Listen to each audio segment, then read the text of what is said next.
everybody, Steve here, the retired hobby tech guy, and today we're going to be doing another video. Yes, being retired here in Korea is interesting. Whenever you retire overseas or go to a foreign country, you're going to find a lot of interesting information. Some might be good, some might be bad.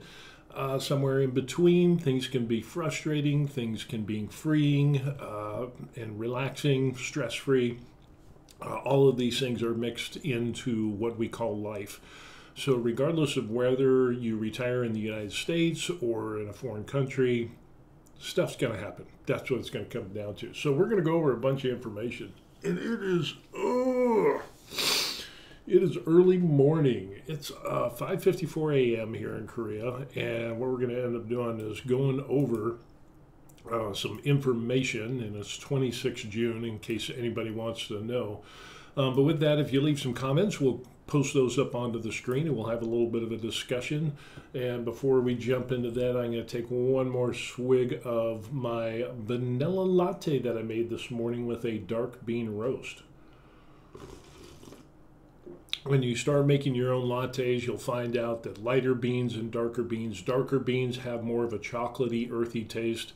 Lighter blends they don't have that chocolatey taste. It's just very cool on what you find when you start brewing and doing your own espresso beans. That is so good. I could just sit here and drink and not talk about anything. That would be good. But yeah, we're gonna jump into this. We're gonna talk about the super budget here in Korea. Korea is thinking about doing a 4.5-day work week. Doctor drama, talking about the doctor strike. Even though the strike is over, there's still drama to be had. And then we're going to talk about no streaming. Yeah, there's a place that is talking about no IRL streamers. There's laws that are being put on the book. It's not Korea, but you'll have to stay tuned for that to find out which country it is. Very, very interesting. So with that, let's just go ahead and we will jump right into the mix. Here we are. And let me downsize that a little bit, put them in the corner. Yeah, concerns over the super supplementary budget as national debt grows. This is kind of interesting because, let me see if I can, if I turn that off, is that better? I think that's a little better. Yeah, here in Korea, we have a new president, and what is really interesting about this is that he's on the liberal side, so he ends up kind of doing the liberal things, and he wants to pay a bunch of money and take care of people and so on and so forth, which is good. I like, as an independent, I like ideas from the left and the right. But when your country and the national debt is growing exponentially and you want to borrow more money, that could be problematic. So we're going to kind of go over some of the things. Yeah, there it is. Yeah, interesting. The Korean government approved a 30 trillion won, which is about 22 billion, supplementary budget on June 19th aimed at boosting the economy and easing the cost of living burden. The Lee Jae-myung administration, who is the new president here in Korea, first extra budget and second of the year includes 20 trillion won of spending and 10 trillion won in adjusted revenue projections, reflecting reduced tax collection.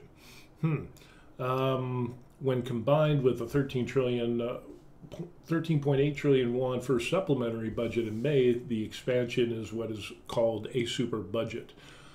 Now, the centerpiece of this whole thing is what is called as a household recovery voucher program. Every Korean citizen will get 150,000 won. And in case you want to know what that is, it ends up, it's like, okay, let's get this thing. 150,000. I'm doing the calculator, but it's not coming up. And we'll divide that by 1365, which is about $110. So when you're talking about a population that has about 50 million people and you're going to give them about $110, yeah, it's with additional support provided to lower income groups and residents in depopulated areas. So it's just not 150,000 won for everybody. There's going to be even more for lower income groups. The package also includes debt relief for small business owners and self-employed. There's another thing is that basically anything under 50 million won that people haven't paid on for 7 years, they're just going to write off that debt. It's interesting because they don't have bankruptcy laws per se here in Korea like we do in the United States. They'll be eligible for reduction and rescheduling based on the borrower's ability to pay. But the interesting thing is that if you don't have the ability to pay, it's kind of like bankruptcy in the United States. You claim bankruptcy, and then what ends up happening is that bankruptcy agents, what they'll end up doing, will look at your income. They'll say, hey, well, you need so much for housing and food and utilities, and you can keep one car or whatever because you need it to get back and forth to work, or maybe two if you both work, depending on the age of your car and so on and so forth. So it goes over all of your assets. So they don't take away from your ability to survive. Here in Korea, they don't really have that, but it looks like they're trying to do that. But it's interesting because when you start reading into the law, you'll find out that 50 million won, which is, what does 50 million won come out to? 50 million divided by 1365, which is about the exchange rate. So we're talking about $36,000. And if you haven't paid on that in 7 years, you can get some debt relief and the government will pay those debts and you'll be done. This is causing a rift here in Korea because there's a lot of people that are like, well, hey, I worked my tail off to borrow and pay off my loans. Now these people that, the whole contention is people have gave up and not paid those loans and they didn't get a second job. They didn't, why should we have to, as taxpayers, pay for those people when they basically gave up? Which is a valid concern. That's kind of an interesting take. And it's like, yeah, what do you do with somebody who doesn't care or doesn't have the same moral values or compass as you do? You worked in blood, sweat, and tears to pay off your loans. These people gave up and they didn't pay off their loans. They didn't get second jobs. And you're just going to go ahead and reward them for their bad behavior or their lack of good behavior. So yeah, that's kind of a thing there. And what's interesting is when you read into it, is that it's not just a one-time $36,000 loan that can be written off.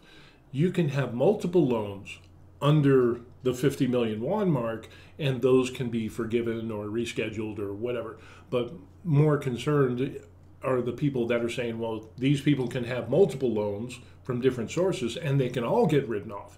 So in other words, it increases the amount that the taxpayers have to pay. And since the Korean government doesn't have, their national debt is growing pretty quickly, not like the United States, but it's growing pretty quickly. And the only way to get that revenue is through taxes. So there's going to be, you got to rob Peter to pay Paul. And Korea's finding out that in this bad economy, this might not be a good idea. I don't know. I'm just kind of throwing that out there. We'll see.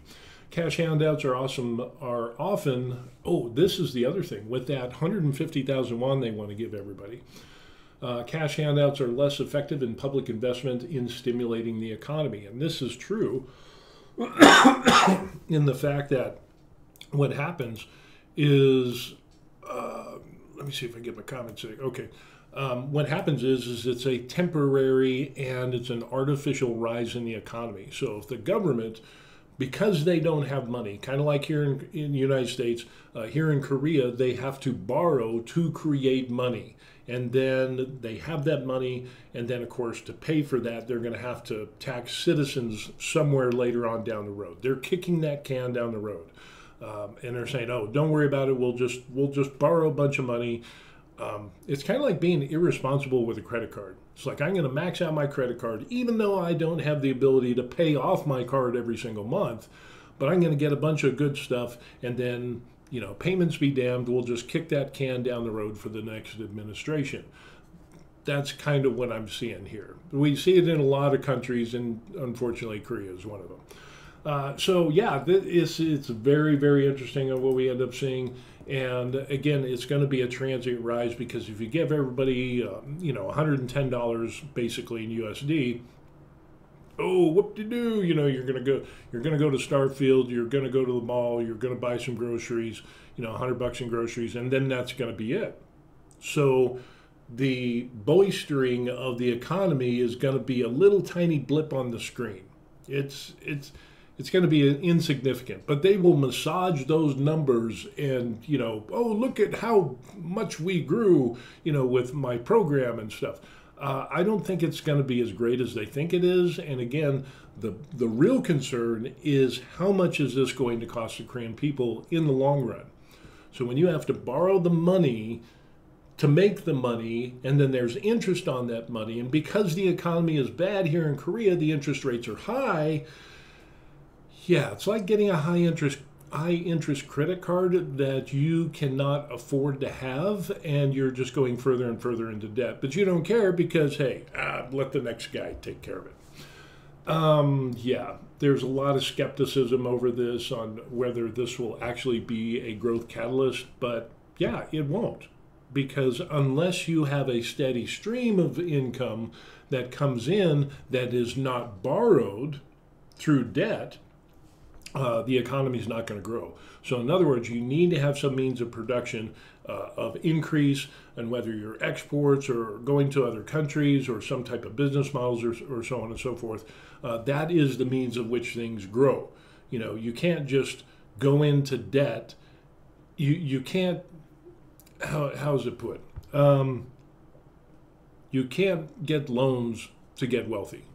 Is kind of the thing. It's a Dave Ramsey thing. I forget the exact quote, and it was right on the tip of my tongue. You can't borrow to get out of debt, or to get into wealth, or something like that. It's you have to have income streams, and you have to reduce your expenses. And unfortunately, by doing all this and kicking the can down the road, it's going to be problematic later on. So the transient rise, I don't think it's going to be very problem. Is not going to be an economy boost like they think it's going to be. There is issues with doing things like this because we have an inflationary period here in Korea, and the economy's bad, and because of Ukraine and the war and all that crap that's going on. Unfortunately, when you create new money and you put a bunch of it into the system, that's going to devalue the currency, and you're not going to be able to get as much for the same amount of money as you used to. This could be problematic as well. So let's go back to here, and actually we can see that there are inflationary risks in this too. Injecting large amounts of cash into the market could heat up consumer prices and further fuel volatility in the real estate sector. For somebody like me who's possibly going to buy another apartment, that would be good for me, but it's going to be bad for the Korean people. Meanwhile, public debt is rising sharply. Following the first supplementary budget, national debt rose to 1.28 quadrillion won. Quadrillion? Good Lord. With the second budget to be financed through 19.8 trillion won in new bond issuance, the debt is expected to surpass 1.3 quadrillion won. Tax revenues shortfalls totaling 87 trillion won over the past 2 years only deepen the concern. So you can't buy your way out of debt with debt is basically what we're looking at. And again, when we're talking about putting a huge influx of cash via debt, you're devaluing the money, and you're going to most likely cause more inflation. So yeah, the left has a lot of things to be desired because they kind of go against basic economics, and unfortunately it's, wow, 1.3 quadrillion. That's a huge number. So debt relief for individual also raises fairness issues, which is essential to manage the upcoming 47 trillion won in maturing pandemic loans maturing this September. So again, there's going to be all these loans that are given out by the government during COVID, where they shut everything down, which in hindsight, we should have not shut everything down. That should have never been a thing, because Don't get me started on that. But all of those loans are becoming due. And now what's going to happen is because the economy's bad, the interest rates on those are going to be worse than what they were before. So, yeah, repeat write-offs could trigger a moral hazard and frustrate borrowers who have been repaying responsibly. Korea's economy is facing long-term structural challenges such as low birth rates and an aging population. Again, if you haven't heard, not a lot of people are knocking boots and having kids. Yeah, it's kind of a thing, and unfortunately, we're seeing that in the United States. We see it in a lot of other countries like Japan. So, excuse me, it's causing problems because to do all these things that you want to do in a government, you have to tax your citizens. And when the largest segment of your population is aging and the following generations are smaller, yeah, you're not going to get as much tax revenue, which is going to compound the problem of the borrowing and the debt that you have and kicking that can down the road because you're going to have less people to pay that debt. Yeah, can you see how this is going to get worse? It gets worse no matter if you're in the United States or some other country. If you're in the exact same circumstances, it always ends poorly. So, yeah. And then safeguarding to ensure the extra budget translates into lasting growth, which I'm not sure how that's possible because you're borrowing and going in debt to do it. It must be accompanied by structural reform efforts to improve the economy's fundamentals.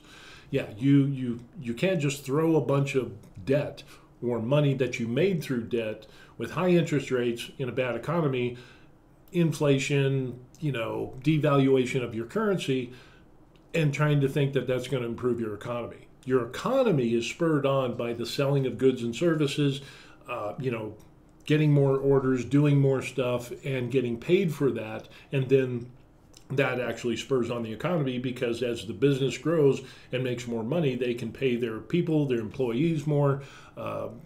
It's just kind of a Barney basic budget thing. But unfortunately, some governments around the world don't understand this. So this is going to be interesting. Safeguarding fiscal integrity and reassuring tax cuts will also be essential to avoiding turning the budget into a populist giveaway. And then we're going to do tax cuts. So again, tax cuts are good because it gives people more discretionary spending, which is better than going into debt and giving people that money and devaluing the won. But when you do both of these, you're kind of robbing Peter to pay Paul. So in other words, you're going into debt and you're lowering the tax cuts, or you're lowering taxes through tax cuts, and then somebody's got to pay sometime down the road. Yeah, they're kicking the can down the road a lot. So, yeah, that is very very problematic in what people are taking a look at in the government. And again, to go over these debts again on what the government wants to do of planning to wipe out personal debts is a fairness issue. So a lot of people are complaining. IMDAY, that means at places for rent. A lot of stores here in Korea, if they don't make it, in other words, if they don't build better goods and services and sell more, your business goes under it. I've seen a lot of buildings with those signs that say for rent, and it's a little disturbing. 50 million won, about $36,000, has sparked fairness, controversy over the fairness of all this stuff.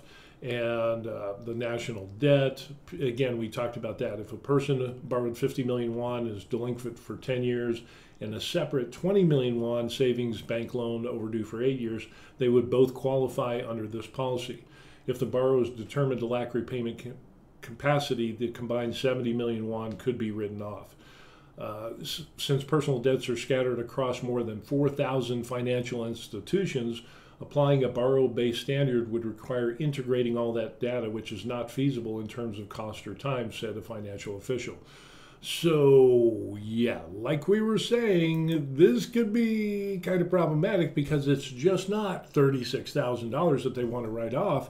If you have multiple loans and you made a series of bad loans and you're just an idiot when it comes to finance, you can get all those written off. And other people have to pay for them. So again, this comes and brings up the point of why is this fair for me to help this person who did stupid, and why am I getting taxed for it? It's kind of like somebody, the old discussion of, giving health care.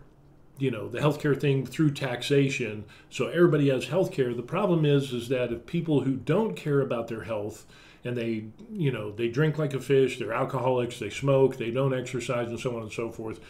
There's a lot of medical problems in people who take care of themselves and exercise, and they don't smoke and they don't drink, like it's going out of style.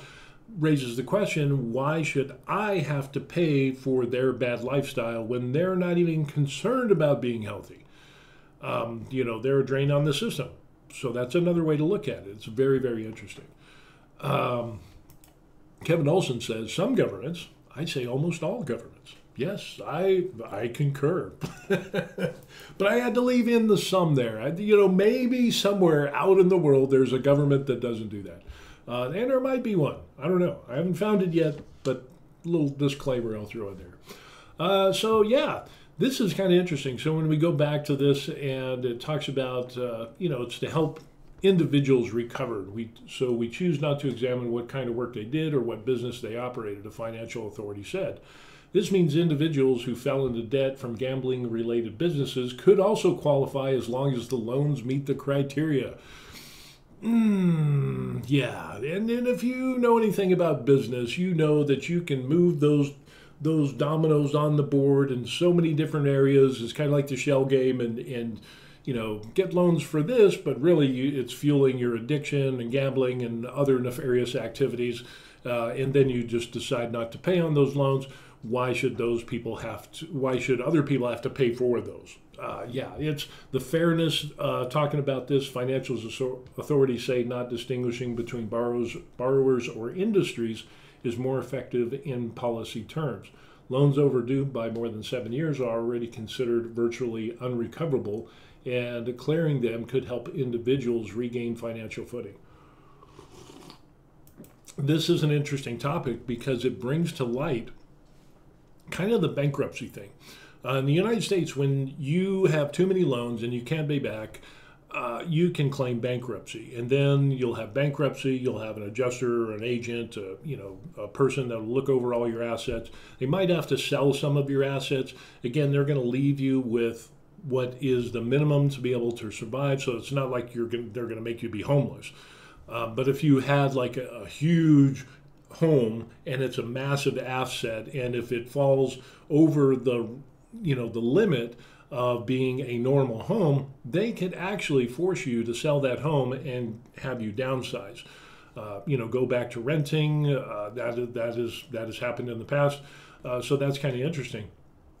But yeah, in the United States, you claim bankruptcy, and then they kind of liquidate all of your assets, and any profit that is made off of those, what they'll end up doing is paying off the creditors in whatever order that they deem as, they should. And usually what happens is that it's not enough to cure those loans or those debts. Excuse me. So what happens is just kind of written off. So businesses have insurance for that, and so it's, of course, then that inflates the insurance and all of that. We're not going to get into that. But basically what happens is that here in the United States, that once you get bankruptcy, you can reestablish your credit fairly quickly. And I know this from personal experience. Been through foreclosures and bankruptcy due to a family real estate venture that we did where family members defrauded the company and left me holding the bag, and just basically, it was all bad. So eventually we had to do bankruptcy and foreclosure, and so having that personal experience. But I do know that getting rid of those debts and having that hang over your head, then there's some concessions that you won't be able to do certain things, in a period of like 7 years or whatever it is, and over a certain period of time, it's not like you can't ever get loans again. They'll just be higher interest loans, but you won't be burdened by those debts anymore that you had before. Those are all gone. So it's kind of a freeing thing. But here in Korea, that's not really a thing. what's interesting is that debts, let's say a guy goes out and he does a bunch of gambling, he borrows money for a business, and it, hey, I want to raise llamas and, that drive go-karts and dance the tango, and it's going to be a great business in this coffee shop. That fails and they can't pay the money back, and it ends up that stays with the family. It's kind of like an inherited debt for the family. And so family members can be responsible for, let's say the father did some idiot stuff and went into debt and then he dies.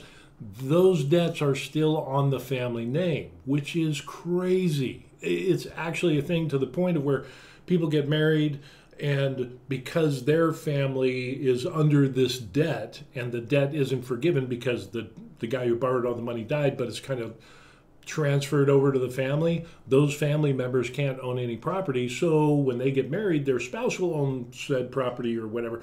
It's a really weird type of thing.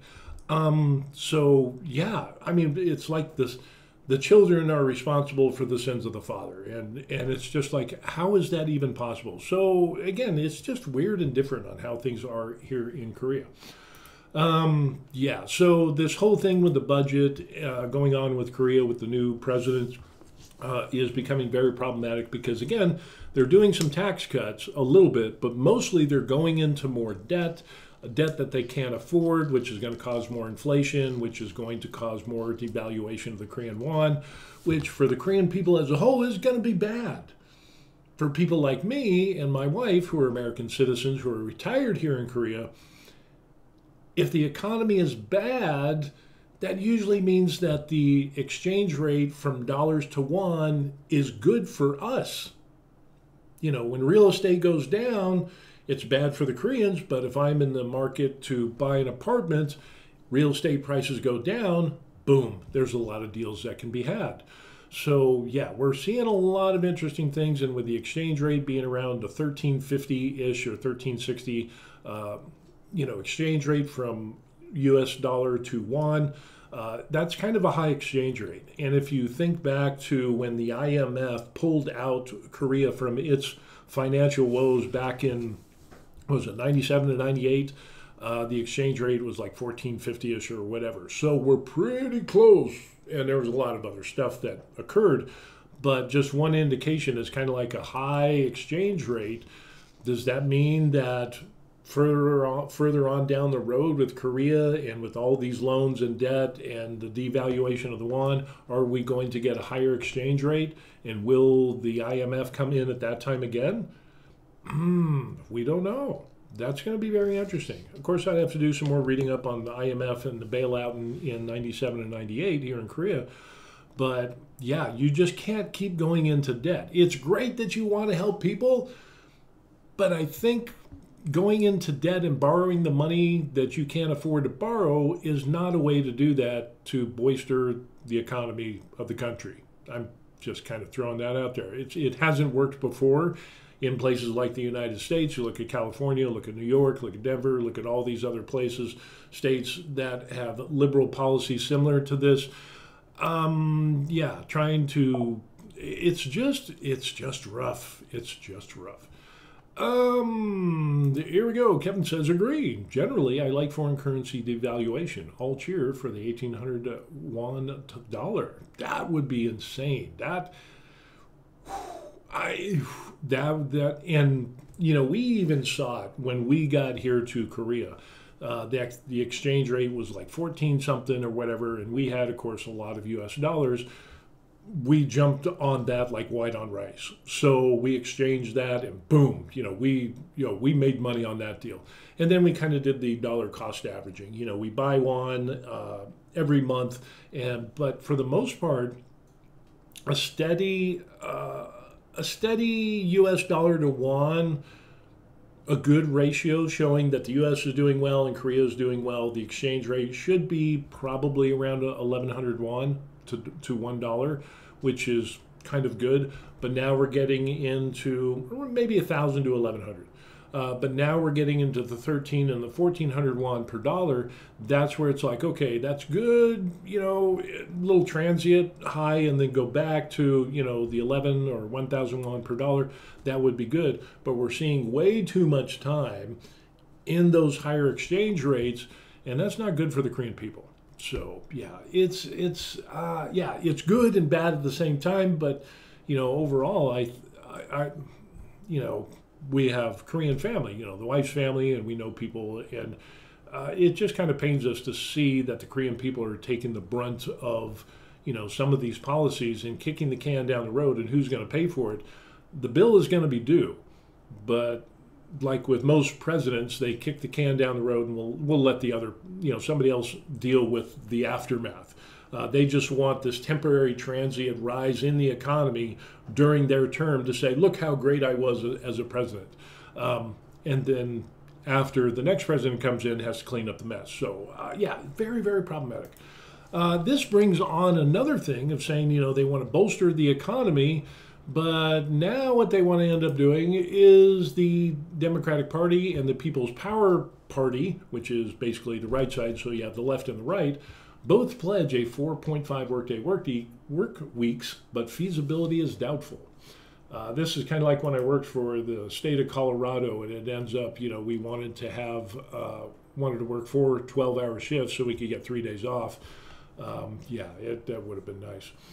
But it's a hot button issue in the early stages of the presidential race. And this was kind of the thing. Hey, if you vote for me, we're going to reduce the work week. You'll have more time off and you'll have more money. I'm going to forgive all your debts. Kind of sounds similar to the previous administration that we had in the United States. Hey, we're going to pay off this and we're going to do this and buy your internet and, all of those empty promises and whatever. Yeah, it happens in every government. We will reduce the working hours below the Organization of Economic average.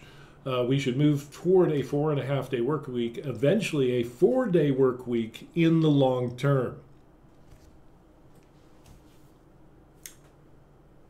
And this is not going, let's say you got a 40-hour work week. Are you saying that you want to do 4 10-hour shifts and have 40 hours a week? Or are you talking about ultimately having a 4-day work week and just doing 8-hour shifts? And so you're going to cut the number of hours that people actually work, which will be a reduction in pay, which will also be a reduction in taxes, and people won't have as much spendable income.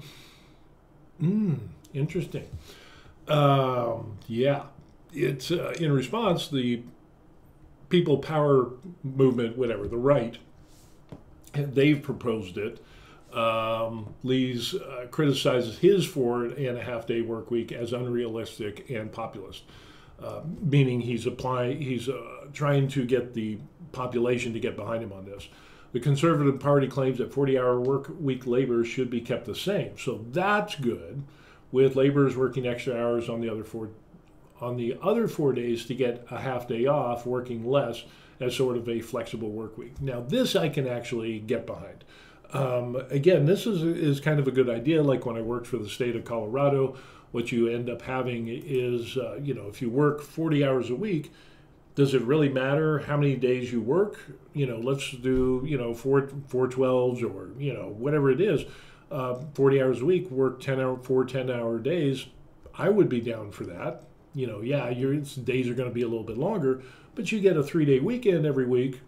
I would love to have that. That makes sense to me. As long as I can still work and make the same amount of money and not reduce my hours, and it's not a burden to the business as any added expenses. You just might have to do some scheduling of who works when and what, so that you get coverage through the entire week. But that shouldn't be a problem. And it talks about this where it talks about, have one shift, work Monday through Thursday, and then, only 4 hours on Friday, and it's still the hours that you work would remain unchanged. The left plan, and this is the problem. Here it is. The DP, the Democratic People's Plan, faces obvious hurdles. The Liberal Party calls for reducing the legal work week to 36 hours. Stating existing wages and working conditions should not be worsened, suggesting that shorter hours come in with no reduction of pay. how do you, how, what? How is that possible? How can you reduce from 40 hours to 36 hours, but the existing wages and working conditions should not be worsened, suggesting that the shorter hours come with no reduction in pay? So who's going to eat that expense? Not the workers, not the employees. It's going to be the businesses. And the businesses are in a, remember, we're trying to bolster the economy here in Korea. And it's like, what the left wants to do, we want to reduce it down to 36 hours, but you get, your pay should be the same. Well, there's going to be that disparity of, now you're going to have employers having to pay the same amount for the less of hours worked. So that means less production. So they're losing money on two fronts. So how are the businesses going to make that up? Make up that difference? They're going to have to raise their prices of their goods and services. And in a bad economy, people are already kind of apprehensive when it comes to spending money. So if you put a rise on prices for goods and services, they're going to pull back even more. And so even though you have a 4-day work week, you don't have the money, you're not going to enjoy your 3-day weekend because everything went up in price. Which begs the question, is the left going to borrow money and supplement and do subsidies for these businesses and for this 36-hour work week? It's just kind of like, what are, it really is a populist thing. And as an independent, I like good ideas from the left and the right and everything in between, and maybe even some extreme stuff on both sides. But it has to make sense. It has to make fiscal sense. And I always relate everything back to a family budget. You have money coming in, you have money going out, and then you should always strive to pay off all your debts and be debt-free. And you can have temporary debt, a lot of times buying property, your primary residence, maybe sometimes for a business, you can go into debt. But other than that, for the most part, you should be debt-free. It's a Dave Ramsey-ish type of belief, but I kind of believe in the use of debt when it makes sense and you can cover for it. So yeah, how do you do that? How do you reduce the hours, keep the same pay, and who's going to eat that? And businesses are pushing back, asking why should the burden fall on the companies? Exactly. It doesn't make sense. They argued that they would have to hire more workers and fork over more pay to make up for reduced hours. And that's kind of the thing is that, well, if we do this, then the companies, the whole idea is to get more jobs, even though it doesn't make financial sense. That's kind of what the left is doing. And the businesses are like, yeah, that's not how business works. Obviously, you haven't run a business. And it's, except for a few large corporations, implementing a 4.5-day work week or a 4-day work week is unrealistic. And then that came from the Korean Enterprises Federation, which is some big, business thing or whatever. And they're saying, it's just not going to happen. And when you have large companies, at least have options like expanding overseas production, but small and mid-sized businesses or self-employed would only see their burden of overtime pay increase. So timing is unfavorable. Yeah, it's very, very interesting. We first need to consider whether Korea's economy and businesses currently have the capacity to absorb a reduction in working hours, said this professor at Korea University's Graduate School of Labor Studies. And yeah, it's apparently they can't. And again, even if you did, it's not a long-term solution if you're going to debt and it's going to result in a rise in prices of goods and services. So yeah, there's people that are already talking about this. And on the whole, there have been studies that have been done there, in overseas. I think it was some Nordic country, Norway or something like that, or Sweden or whatever, where they did the 4-day work week and they came up, well, how good is this for the quality of life of people and so on and so forth, and it's good, but you can't let that blind you to the fact that it has to make financial sense. It has to be good for the business, has to be good for the employees. And if the government steps in and says, well, we're doing a 4-day work week with reduced hours, but you get the same pay, is really your quality of life going to get better because you're going to have less money, you're going to have more taxes? Again, the government is, if they're going to fund that and subsidize that, that's going to mean the creation of more money, which is more debt for the nation, which you got to tax the populace. So, is that really a good idea? You just keep doing all these social things for people that require debt and needs to be repaid. It's kind of like borrowing money that you can't afford to repay. So is the quality of life of the people? Yeah, I work 36 hours and I get the same as 40 hours a week. But now, because of all the inflection of this new money, it is kind of a rise in inflation. It's I don't want to spend any money, blah, blah, blah. And so I'm just going to sit home during my 3 days and not do anything because I'm still in that financial place to where I don't want to spend any money, and it's getting worse and worse and worse. So, yeah, it's, And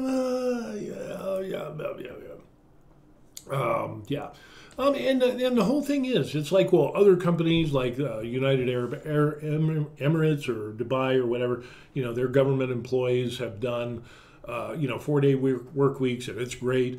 Well, those places have a ton of money coming in through oil. So they can afford to do that. If your country can make money through tariffs or whatever it is, import fees or export fees or whatever, and use that to fund and make up the differences for, tax cuts or whatever, these social programs that you want to do for, the poor and the downtrodden, which is usually what the left wants to do, then that's absolutely fine. However, if you just go into debt to do it, that's not fine because that's bad for the economy, in my opinion. So anyway, yeah, it's really, really interesting there what we see. And it gets even deeper here in Korea because, like we were talking about before, Korea is becoming a super aged population. Kind of similar to Japan. So for those of you who don't know what we're talking about here, is a super aged population is that you basically have the baby boomers in the United States. That is the biggest segment or demographic in the United States. And the following generations are smaller and smaller and smaller because nobody's getting married. Well, nobody's having kids, let's put it that way, on the frequency that we were before. So if you think back to our history in the United States, you go back and it's like, okay, you had World War I, and then people came back from the war, and those that survived were like, hey, we're getting married, having kids, we're going to go for the American dream. And then, World War II popped up. We kind of saw the same thing after World War II. Soldiers came back, and, after ending the war to end all wars, boom, family, house, car, job, business, all those things. I'm going to do all those things. I'm going to check all those boxes. I'm going to have the kids and create a better life for me and my family and subsequent generations. Following generations are like, instead of having 5 or 6 or 7 kids, maybe we'll have 3 or 4. And then the next generation, maybe we'll have 1 kid, I'm part of the 1 kid generation. We had our one, she turned out awesome, so we could just cut it right there. We stopped. But now we're getting it, and I'm 59, going to be 59 here pretty soon. But now you have generations that are younger, and they're like, oh, hell no, I don't want kids. I don't want to get married. I don't want to have kids. I definitely don't want to have kids. You have a lot of people that are having kids, but not at the point, and it's affecting the population and the fact that that population group is getting smaller and smaller and smaller. So you have a smaller tax base, and that's what we're seeing here. But to combat that, Korea has come up with the idea and said, well, we're going to pay people. Again, it's going to be a government tax incentive funded through borrowing more money. And it's always about going into debt. Why? It doesn't make sense. It's, if they funded it through tariffs or, VAT tax or whatever, then they'd be totally fine. But again, now we're faced with the thing that now you're given tax incentives to married people to get married and have kids. Then you have single people that are like, well, where's my tax incentive? Where's my tax write-off? How come you're not helping me? And that's a valid concern. So we're going to take a look at that. Yeah, that's what's actually coming up. Singles are frustrated with the government's tax incentive plans for married couples with children. Yeah, it's a thing. Woman in her 40s, surnamed Kim, couldn't help but feel frustrated when she heard that the government plans to revise the tax code to expand incentives for married couples and children to spur on and say, well, hey, have more kids, you'll get some tax benefits. So that just kind of bothers me. You should have kids because you want to have kids, not because you get a tax write-off. I don't know. Then somebody says, why should I be punished for not getting married? It's my decision of mine alone. Greater tax benefits for married couples means that people like me should be excluded. Is that fair? I don't think so. And then it's like, well, why should the single people have to pay the tax for the people that are married to spur on children to, our super age population and declining population to the point of where they're not going to be able to replace the current population? That's what it comes down to. So yeah, it's I'm not happy about it, about how I feel about not getting married. The government plan is not making it any better. But the feeling of being in control of my life is very important. I don't see myself getting married anytime soon, probably never will, and that will not change. A significant portion of my income is taken from me in the form of taxes, and I have to pay more while they pay less. This is infuriating since the prices of everything are going up, but not my monthly income. And if it comes to the point of where they go to the 4-day work week, and it's going to get even worse, brother. Yeah, it's... But again, this is Lee Jae Myung's administration pledged to streamline benefits for couples and simplify the tax code for year-end tax settlements. Greater tax deductibles based on income level and number of children in the family are likely. According to the National Policy Planning Committee, the plan will help address the country's chronically low birth rates. And again, I don't think this is going to work, and especially not going to work if you have to borrow the money to do it. So a lot of people like that are like, hey, this is going to be problematic, it's unfair, and so on and so forth, which, again, it's very problematic. Whatever you do for your country and your economy should be for all the people and not just a segment of people. Henry, hey, he's back. He says, could it be because many couples claim that the financial burden of having children is too great? Could be. I mean, that's part of it. But if we look back in the history of the United States and other times in Korea where the economy was bad, Korea was super poor, like, after the Korean War, you still had people having children. And it ends up, so a lot of the times, and especially in the United States, when you look at, the times when our economy was tanked, you still had people that were having children, and it didn't make financial sense, and it was a burden, but they still had children, and eventually they worked their way up from poverty to, building businesses and stuff and doing well, and so that their children could have an inheritance. But we don't get that now. Now it's like people are more concerned with, oh, I only make this much money, so I can't afford a child. Whereas before, there was people that made even less money, had more children, and they were able to survive. So, it's kind of interesting. I mean, there is a burden when you have a child. There's no doubt about it. It's going to cost money for diapers and doctor visits and so on and so forth. You might have higher premiums for your healthcare insurance and all of those things. And then here in Korea, if you raise a child, you're concerned about where they're going to school, getting them into a good preschool, to get them into a good elementary school, for good middle, high school, college, test. You're talking about going to, tutoring and hagwons in English and math and all of these things that they got to do. That's an extra expense. So much more than what it is in the United States. So, Henry, there is a bigger financial burden when you have children here in Korea, more so than in the United States. So that's a very good point. This is kind of interesting. So we're going to talk about the next thing. Where is it? Blah, blah, blah, blah, blah, blah, blah, blah, blah, blah. No streaming. What are we talking about? No streaming. We'll skip over the doctor drama because we've got some interesting and personal information about that, and how that, even though the strike's over, it's not over. The drama's not over. It makes you wonder. So no streaming. This is interesting because people like myself and others who live in foreign countries, oftentimes they will make videos. Me, not so much. I'll go and I'll do some recording. I did some live streaming on Facebook and made some videos and stuff, of festivals or whatever. But the IRL streaming, the in real life streaming, has kind of had some problems because you have some idiots that are nuisance streamers that bother people, harass people. People like Johnny Somali here in Korea, who is currently under prosecution and still going to court this August for more charges for deepfake videos, which could, if he's guilty, and there's 2 of them, each one could carry a 10.5-year sentence max time. He's cooked. I hope he's cooked. And then people like Vitaly, the Russian vlogger, prankster, idiot guy who actually got in trouble in the Philippines.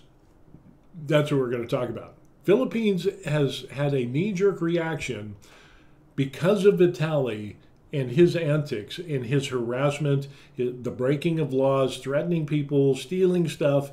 But he says, oh, it's just a prank. So as if breaking the laws is okay as long as it's a prank. We're seeing that in the United States and many other countries with streamers because they get money. People donate money for them to do these stupid things, and it's kind of like living vicariously through these idiots. So the Philippines arrested Vitaly, and he was like, oh, he didn't care. Oh, I'm a man. If I have to go to prison, it's no big deal. Well, now he's singing a different tune because he's been there 2 months and he's lost, I would say, a fourth of his body weight. Yeah, he's shrinking down to nothing because being in prison in the Philippines is horrible. But with that being said, Philippines is basically almost saying it's going to be illegal to stream or record and put stuff on social media. I kid you not. We're going to take a look at this, and this is insane. This is the National Privacy Commission, Republic of the Philippines. This is new. 26 May 2025 is the date. It has now come to light, and it's guidelines on processing of personal data collected using body-worn cameras. So in other words, vloggers, IRL streamers. If you use, little action cameras that you have on your chest, or whether, you got the rig and the neck thing where the phone sits here, or you use the glasses that have the camera that can record from your point of view, even though nobody knows that you're recording, and if that goes on to social media, you could get punished by the Philippine government. Yeah, so this is going to be interesting. So let's go over this. Circular applies to personal information controllers, bloggers, people who are recording, and personal information processors engaged in processing of personal data through body-worn cameras, BWCs. So many acronyms. So basically, people that have cameras and are recording in audio or video form, and alternative recording devices. So again, audio, video is basically what we're looking at. It doesn't matter what it is. Could be a covert little camera in your glasses, or it could be a big, huge television, camcorder thing that we got going on, or stuff like this, or action cameras. Anything that records audio or video is what we're talking about. So, yeah, but here it says the use of these things for purely personal, family, or household affairs shall be outside the scope of the circular. So again, if you record for your own personal use and you do not put it onto social media, Facebook, all the other things, YouTube, the whole 9 yards, it's not talking about that. So in other words, like you go on vacation, and back in the day, you used to take, 35 millimeter, or you might have your 8 millimeter camera like my grandparents did when they were in Europe. And you had the 8 millimeter movies, and you'd set up the thing and you show all your travels, and nobody else outside of your family would see those videos. That's fine. But today, in our world, everybody posts everything on social media, because if you don't record it and you don't post it, did you really go on vacation? I don't know. So anyway, it's interesting how we go through this information, and this includes so again, we're talking about audio and video recording, and it says this also includes motorcycle drivers, bicycles, and personal security services purposes. So when you have people that have like cameras on their motorcycles or scooters or bicyclists, that wear the camera, because that's always kind of a good thing, kind of like the car dash camera. Well, what about your car dash camera? It's going to get deep. It is going to get deep. Yeah, so this is going to be very interesting on the streaming side of the house, not only for bloggers, but for exercise people and people that just, like when I was in Hawaii, I put an action camera on the top of my car as we drove around the coast of Hawaii, and we got some awesome footage. But you also had videos of people there. But in the United States, if you're out in public, there's no expectation of privacy. Philippines is kind of saying, boom, we're going to change all that, and we're going to make it, I think it's going to backfire.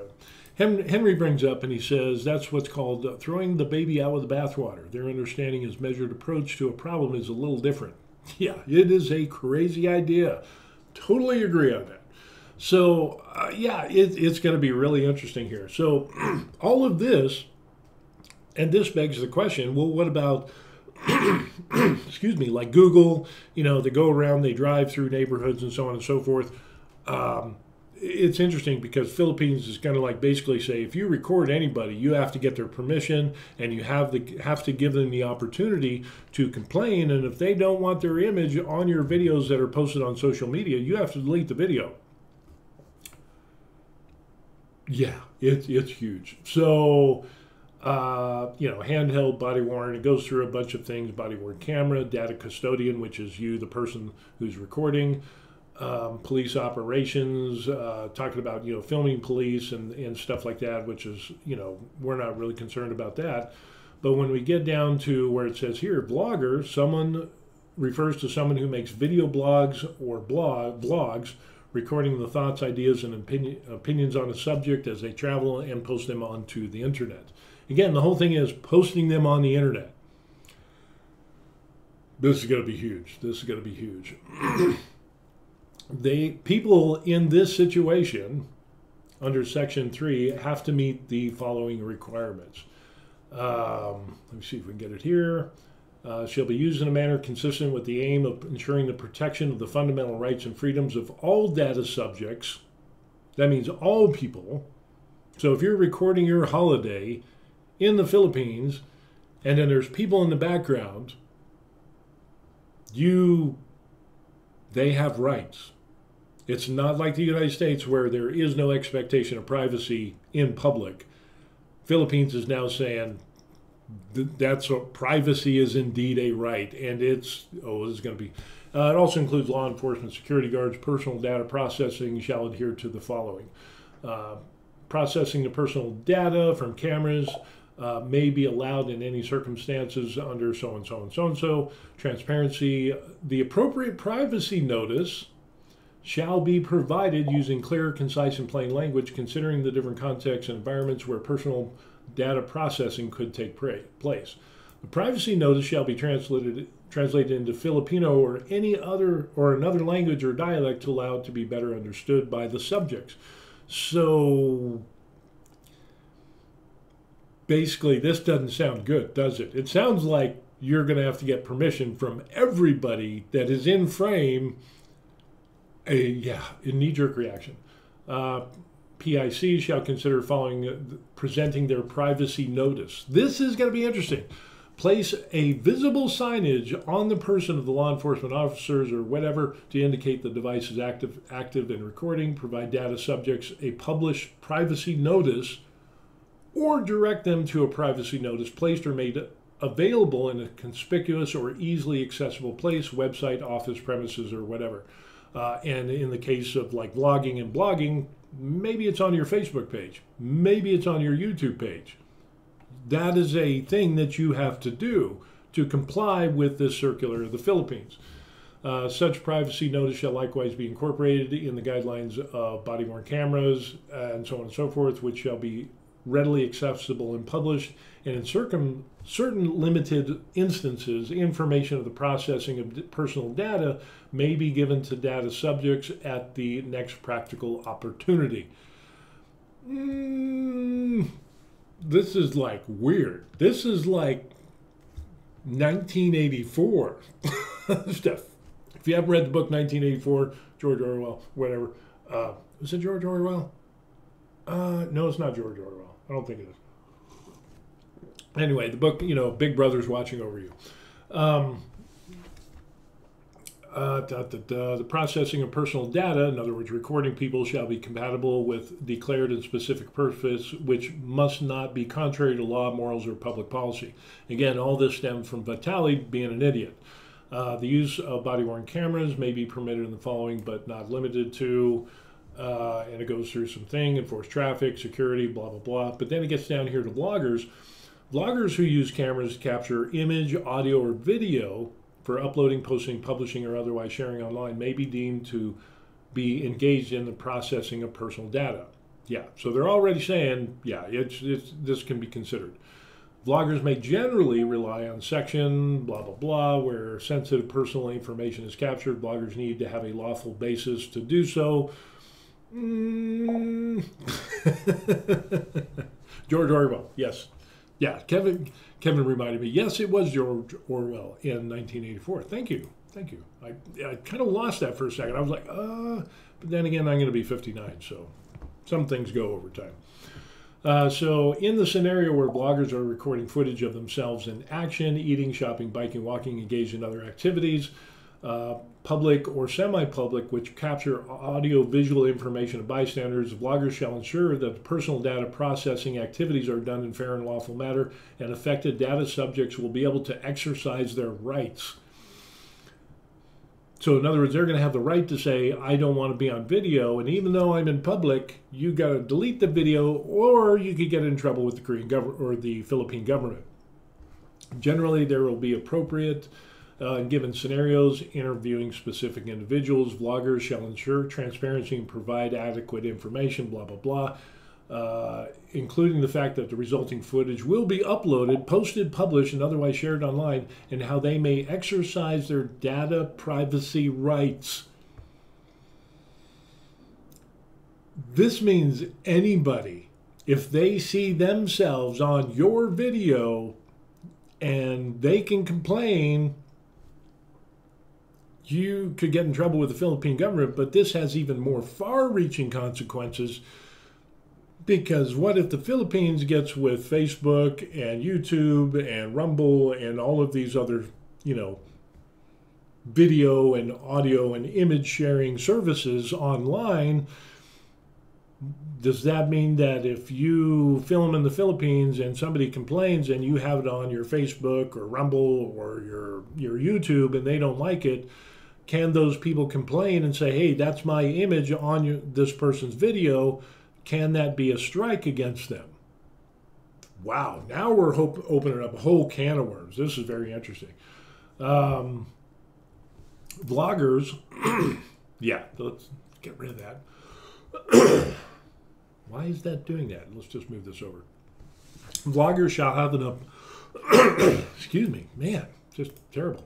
Vloggers shall have an appropriate privacy notice on all online platforms, which shall provide details to affected data subjects on how to exercise their right to object, right to erasure, and take down of posts, among other things.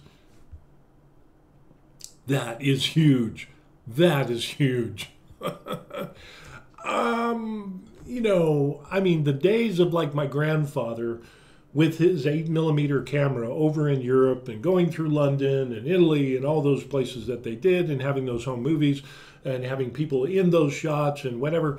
Now we're getting fast forward to the Philippines because of Vitali, that nuisance streamer who is an idiot. Now the Philippines is looking like they want to punish. They're taking a real hard stance because they don't want nuisance streamers here. But now this is going overboard, in my opinion, and now you have to have a thing that says you shall have an appropriate privacy notice on all platforms on how people can object, have the right to erasure from their, basically take down video, audio, or images of them, and to take down posts, among other things. So if this is indeed what the Philippines is doing, and again, this is an official document from the Philippines, this could be bad for the Philippines. I think it's a knee-jerk reaction. Bloggers are required to use available technology that can mask images of bystanders, especially children and other vulnerable individuals. Bloggers are required to mask images of people. So what does that mean? Holy crow. So if I go out and I take a trip to the Philippines and I go to Boracay or El Nido or Palawan or whatever, and I take videos to record and say, hey, here's the video, and we're going to go, see the whale sharks in this, and we're on this boat. And, you basically have to inform everybody that you are taking this video and you're going to post it onto social media because that's what people do these days. Here is basically, here's a way, go to my YouTube page. And so if you complain, I have to delete the video. Seriously? That's what we're doing? There's reasons people go on vacation is to capture those images and videos and audios and sharing the awesome times that they have on vacation and holiday with other people online. And again, there's no expectation of privacy before this popped up, and nobody really had a problem with that. What the people in the Philippines and other countries are having problems with, and specifically the Philippines here, is stupid nuisance streamers that break the law. So don't punish everybody else that is, making some home movie that is contributing to the tourism of the Philippines, which is a huge part of how people make money in the Philippines.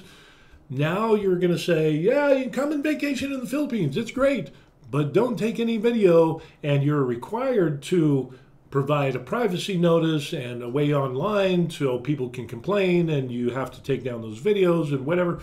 But now, on top of that, if that wasn't bad enough, now vloggers are required to use that technology that can mask images of bystanders, especially children and other vulnerable individuals.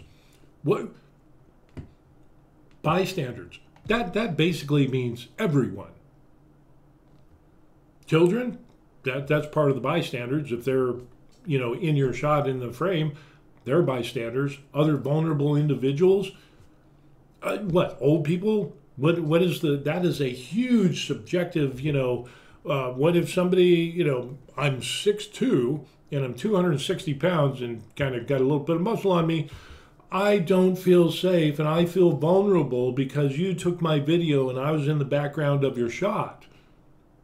I'm a bystander, so you need to not only can I opt in and say, hey, remove your video of me from your social media postings and YouTube and so on and so forth, but now it is required that you mask those images of everybody. So which is it? Now it's both. Now you're saying, you've got to, maybe somebody says, I don't care, go ahead and video me, I'm absolutely fine. Well, here's my YouTube page and here's my email address. So if you ever have a problem with being on my video and blah, blah, blah, and people are like, don't worry about it, who cares? That's the majority of people. If you're just filming your vacation and not doing stupid stuff. But in the next thing, they say bloggers are required to blur out any bystanders behind you. Now, what is your video? Your vacation video is going to be what? You're going to be in the clear, and anywhere where there's people behind you, it's all just going to be blurred. And let me tell you that it's not a technology. It is available, but it's not a technology that is just point and click and you're done. I've got video editing software, and to blur out the people in the background where you mask their face or whatever, you have to track that image. I mean, there's a whole process to that. So just because it's available does not mean that it's easy to do for everybody. The average person with a cell phone, there's no capabilities to do that. With your little action cameras that you have, there isn't a thing where it says blur out all the people in the background except for me and my wife. That is not a thing. So processing those videos or images, it's easier with images, but when you're doing video, that it's not as widespread as what the Philippines is kind of like implying here. We've not gotten there yet. Eventually we will. So yeah, this is getting huge. It is getting absolutely crazy. Requests for access by any person whose image is recorded by a camera, as well as third-party access requests, shall be governed by the procedures provided under this MPC guideline on closed-circuit television systems or by any further issuance of the commission. So yeah, you read through this, and then it goes a little bit more into some other stuff. Again, talking about the data subjects may exercise their right with due consideration of the rights and freedoms of others in case of access requests for footage which captures other individuals who are irrelevant for the purpose of the request. PICs must mask the images of those other individuals prior to the releasing of such footage. Data subjects shall be informed that they are being recorded unless doing so would be impractical, dangerous, or impossible for the specific police operation, other law enforcement activity, or and other circumstances. Yeah, and then it says down here they're required to inform the data subjects with relevant information for the next practical opportunity surrounding the circumstances, and always within a reasonable period to, informing them, blah, blah, blah. You go through this and it's just like, holy crow, what are we talking about here? This is crazy. I get it. I hate nuisance streamers. I hate Johnny Somali. I hate Vitali. I hate Ice Poseidon. I hate all of these people that go and will harass people and break the laws. And yeah, you should be hard on them for breaking those laws. But what the Philippines is doing, in my opinion, they're punishing everybody, and that's going to have, I get the gist, the heart and the spirit in which this was written, but they're way overstepping, and people are basically going to say, yeah, well, I'm not going to go to the Philippines for my vacation because of all this bullshit, and I'm not going to record anything because of all of these rules and required to do this and that, whatever. It is absolutely crazy. Yeah, they don't want tourists anymore. Yeah, this is so silly. I agree. Kevin says, sounds like a bunch of gray blobs floating around your travel clips. Yeah, it's even hitting here in Korea. Sadly to say, there is no circular like this in Korea, but watching Korean TV and shows and things like that where they have cameras out in public, they've gotten to the point of where the TV shows, they're blobbing out people in the background, and it's like it takes away, because you have your main person, or actors or whatever it is, they're doing their things and they're vlogging their, the TV show is going through a market or a store or whatever, shopping, and then all of the other people, it'll be like everything behind them is grayed, is blobbed out. And so because there's so many people, like a crowded marketplace, yeah, it just ends up, it's a big, why even make the video if you're going to blur everything out, because there's so many people, which makes everything unviewable, except for the people that are, being paid actors. That turns me off 100%. It's like I see that and it's like, click, next, because you lose the authenticity. There is no expectation of privacy, like we said in the United States, but this is getting bad. Yeah, it's going to be gray blobs for everybody. Yeah, and you'll get in trouble if you don't. Henry says, devil advocates would argue that the important distinction would be that the law applies only if the video content is used to make any monetary profit, so it wouldn't apply to ordinary tourists. But that could be, but as we read in the circular, if it doesn't matter if you make money on it or not, if you post it on the internet, you have to abide by these rules, and they're enforceable, and there is punishment to be had if you don't. That's the crazy thing. And talking about punishment, let's take a look at this here. Boom.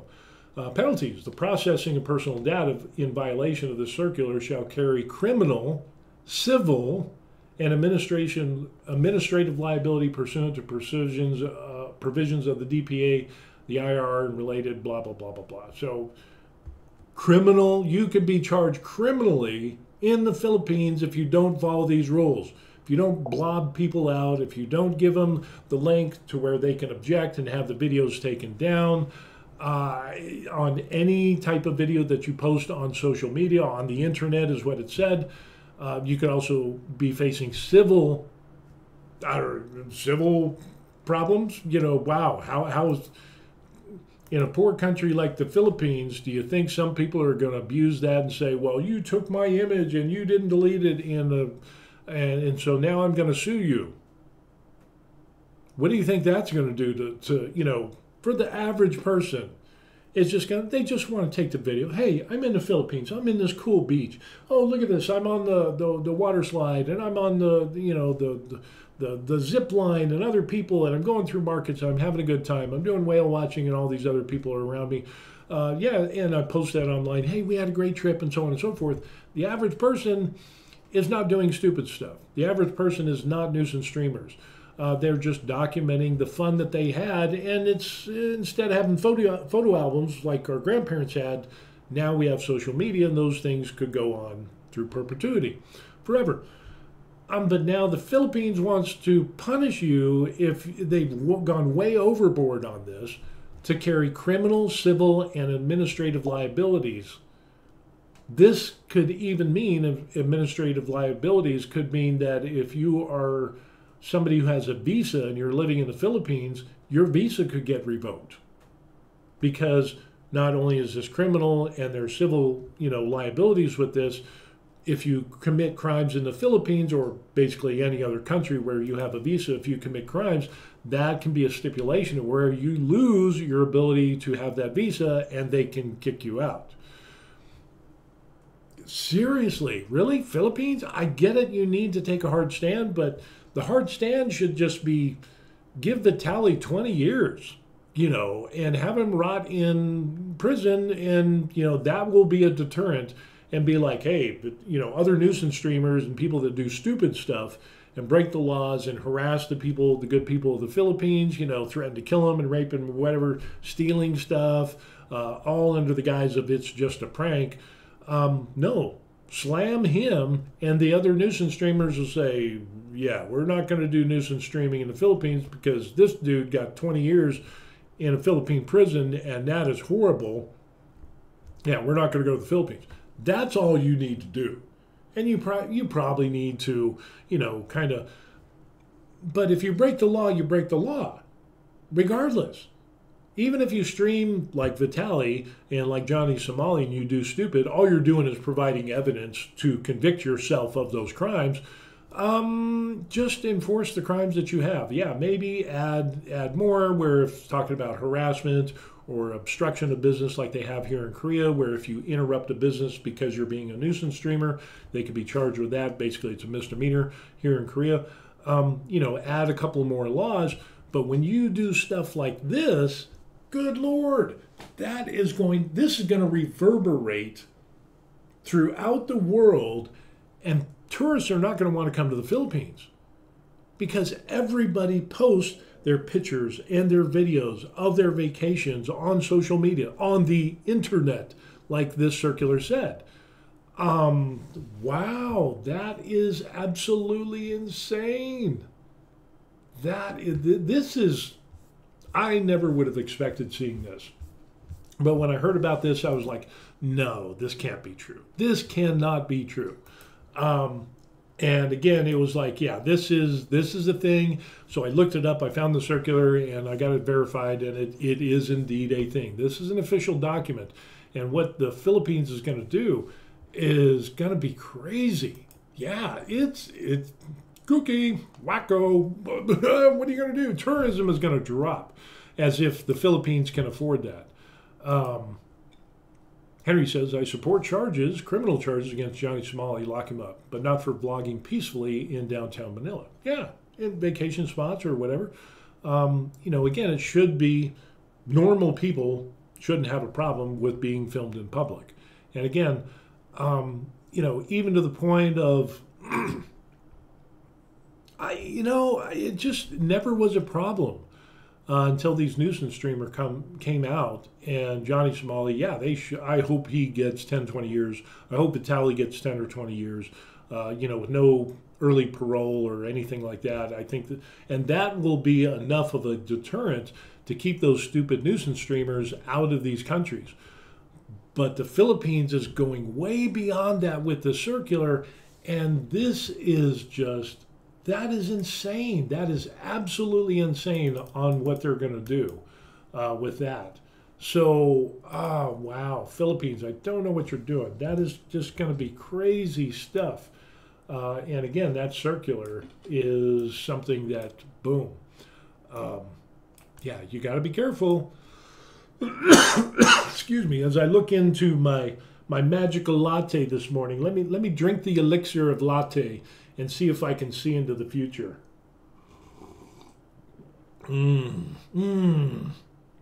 Yes, something is coming to me. It is popping up. Yes, I see a drop in tourism, which means a drop in money. The economy, the poor people of the Philippines are going to lose some money over this. Government's going to lose money, tax revenue that comes in via, tourists. And yeah, that's going to be a thing. Crazy, crazy. Henry ends up saying, but maybe that's what they want. Philippines preparing to become an authoritarian. They do like their semi-dictators. Yeah, their last guy and who was what was his name? Was it Duarte or something like that? Who was kind of like, oh, we're going to be hard on drugs and drug users and gangs and all that. And he basically had death squads going through the Philippines and killing these people in raids. He was actually brought up on charges on that. So, yeah, they're interesting. Skip the due process, but if your due process is just going and killing drug dealers, I don't know. Part of me is like, yeah, that's kind of a good thing, but there's always collateral damage. And again, I think there needs to be some semblance of due process. But that Duarte, yeah, that was it, Duarte. Duarte. I think that's how you pronounce it. Yeah, he was a character. Yeah, absolutely crazy. But you need to have some form of due process. And if you break the laws, you should be punished. I'm actually all for that. Actions have consequences. But when we look into things like this is kind of a knee-jerk reaction, an extreme. And the more this is, hopefully this will be one of the things where they say, hey, this is what we're going to do. And then they see how it's going to negatively affect tourism. And again, money coming into the country, people are going to complain, businesses are going to lose business because of this. There's actually tour companies where you can go in the Philippines, and we were planning on going to the Philippines, and the company that we were going to get the tour from, they pick you up at the airport, they take you to the hotel, you go and you do your whale watching. They provide the action cameras. You can stream from their cameras, and they give you the videos. So now that's a big draw point, because a lot of people are like, oh, now I have to buy action camera. I need to buy this. I need to do the housing, the waterproof housing and so on. And these tour companies in the Philippines are like, we got you covered. When you pay the price, you get a camera, and we will forward all the video information, the videos, the audios, the pictures that you take. Boom, we will email that to you as a service, which is awesome. That's an incredible way to run a resort business, is by offering these cameras. So people, it's one less thing that they have to worry about. They provide the cameras, the batteries, the whole 9 yards. So that's a good thing to do. But now, not so much. So now you're going to have a bunch of resort businesses that rely on tourism that are like, they're not going to be able to offer that to their patrons, to the tourists that are coming in. And so what's going to happen? People are going to see this circular, and they're going to read this, and then businesses are not going to be able to offer videos and images and so on and so forth, cameras. It will hurt tourism. It will, absolutely. So no streaming, basically, because it says that you're required to blur out everybody, even though it says now there's contradictions in this circular, but hopefully they'll see that once tourism dollars go down and it really hurts the Philippines, which they can't afford, they will change their mind and adjust that as necessary. Basically, everyone needs to run a shallow depth of field cinema filter so that every picture has a blurry background. But yeah, but then again, it's like, what is that? You know, then you get a vacation of just you and the blur. Let me see if I got do I have a thing where I can blur my background on this?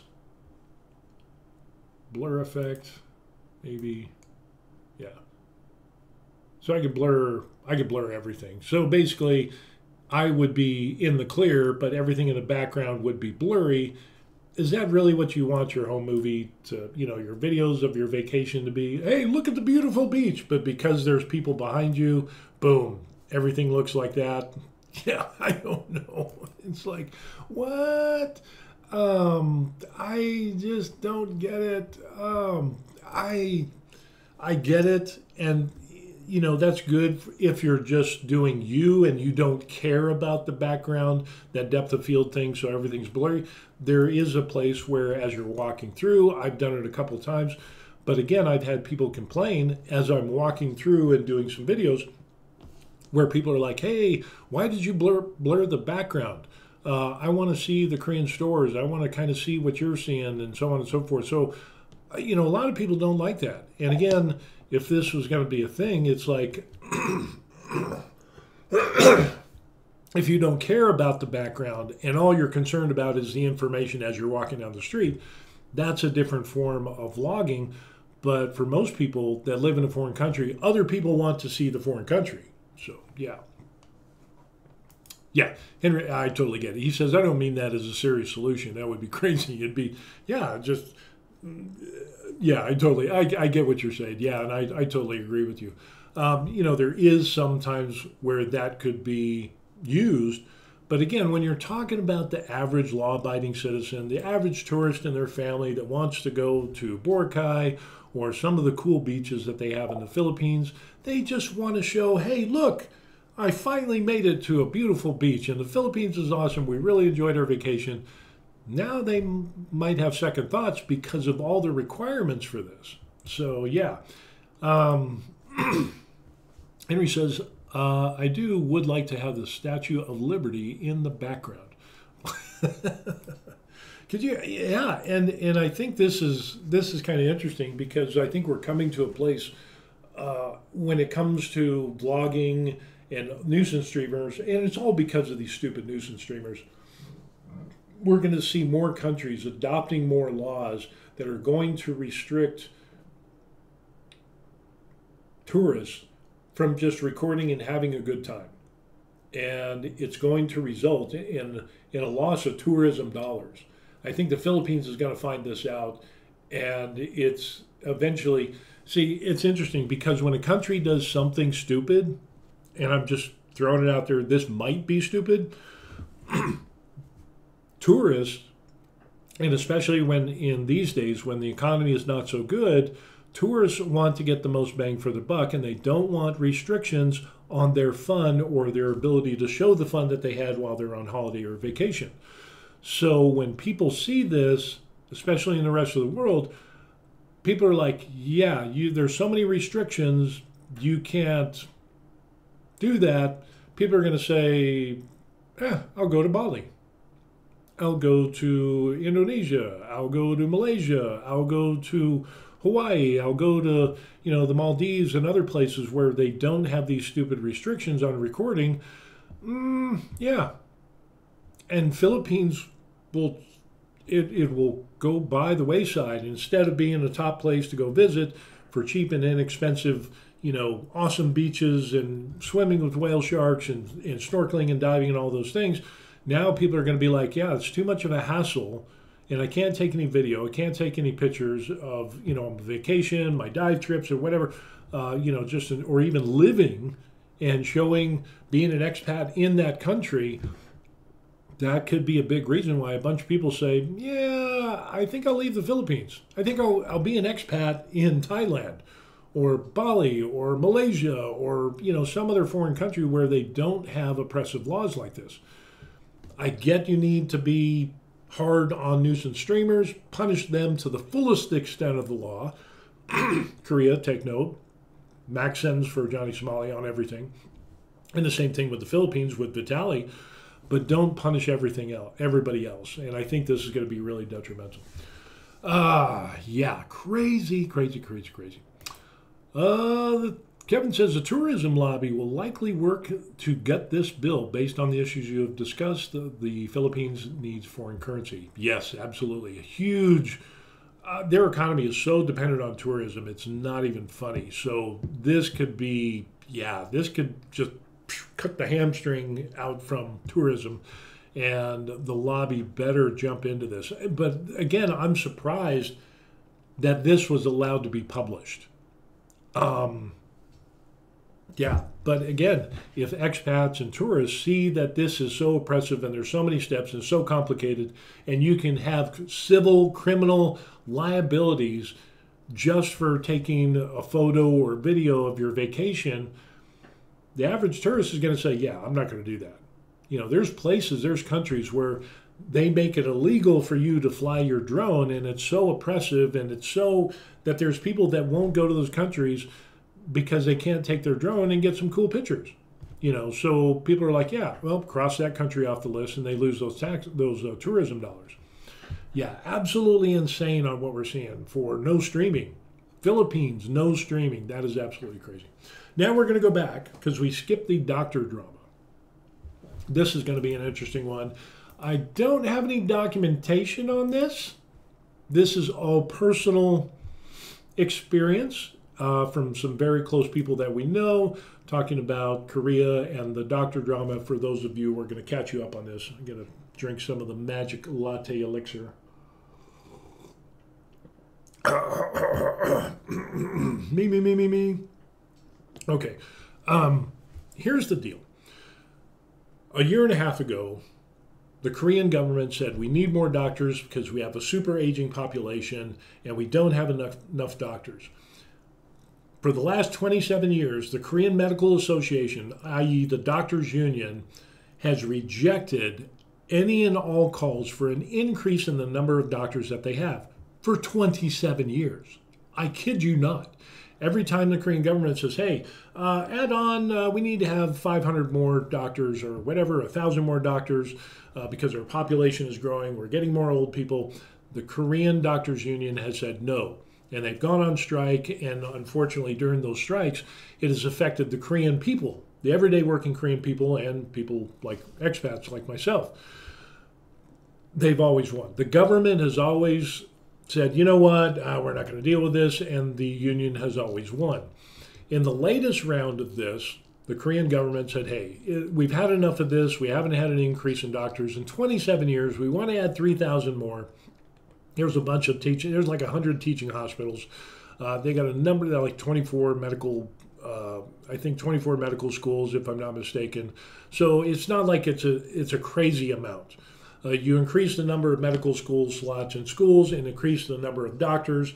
And when we did the math in previous videos, it wouldn't even be one doctor per department. Maybe one extra doctor per department. But the Korean Doctors Union said, no, it's going to destroy the medical as we know it. And no, the medical schools, it'll destroy them. They're not talking about changing standards for becoming a doctor. All the requirements are still the same. They just want more doctors. And the Korean government wanted to put more doctors into, the countrysides and different areas everywhere, so that people that live away from Seoul and the bigger cities have more appropriate medical care. The Korean Doctors Union said, no, we're not going to do that. Not based on any information at all. It was purely a political strike, and every time it has been a political strike.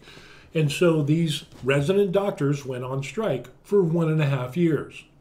Some of the professors, or they call them professors here in Korea, the senior doctors over them that supervise the resident doctors, they didn't go on strike, but they reduced the hours that they work. And we're talking about 10 to 12,000 resident doctors. And just like in the United States, resident doctors make up the majority of the labor in hospitals and are being overseen by senior doctors to make sure that they don't kill anybody. They go through their residency, 3-4 years, whatever it is, depending on, the specialty. Boom, they get certified as a doctor and they're good to go. The Korean Medical Association Doctors Union says, no, we're not going to do this. They threatened, and so we've been without resident doctors for a year and a half here in Korea. Well, the strike was over. Yay, thank God. The skies opened up, the angels are singing, and the sun is shining again. Even though the strike is over, because the government with the new administration says, we're not going to do that. There was the impeachment thing that went on. But they ended the strike, and the government said, we're just going to trash that like they've done for the last 27 years. We don't need no more doctors, even though the doctors union complains that they're working 6 days a week. Doctors are working 120 hours a week. They're seeing, 100 plus patients a day, which means you're only getting about 2, maybe 3 minutes per patient. It's really like a busy marketplace. How much quality care you're going to get in a 2 or 3 minute time period with your patients. Doctors are complaining because they're working 36-hour shifts versus 24-hour shifts, as we see doctors in the United States, not a lot of time off. And these are all for-profit hospitals. The majority of the hospitals in Korea are for-profit. So they weren't striking because they weren't getting paid enough. If they weren't getting paid enough, I totally get that. Then go to the for-profit hospital that you work for and negotiate a deal there. But when the government says our people as a whole need more doctors because there's not enough medical coverage and you go on strike, I think that's kind of an asinine thing to do. So to catch you up, we finished with all that, but there's still drama to be had. These doctors haven't all returned yet. And according to the doctors union, the Korean Medical Association, the rules that oversee the residents and what they need to accomplish and the standards that they need to meet, if you spend an inordinate amount of time away from your residency, you have to redo that residency year. That's in the rules, kind of like in the United States. If you miss X amount of time, which a year and a half is way more than that time, but if you miss like 6 months or whatever, I'm not sure exactly the time in the United States, but if it's a long period of time, you have to redo that year of residency.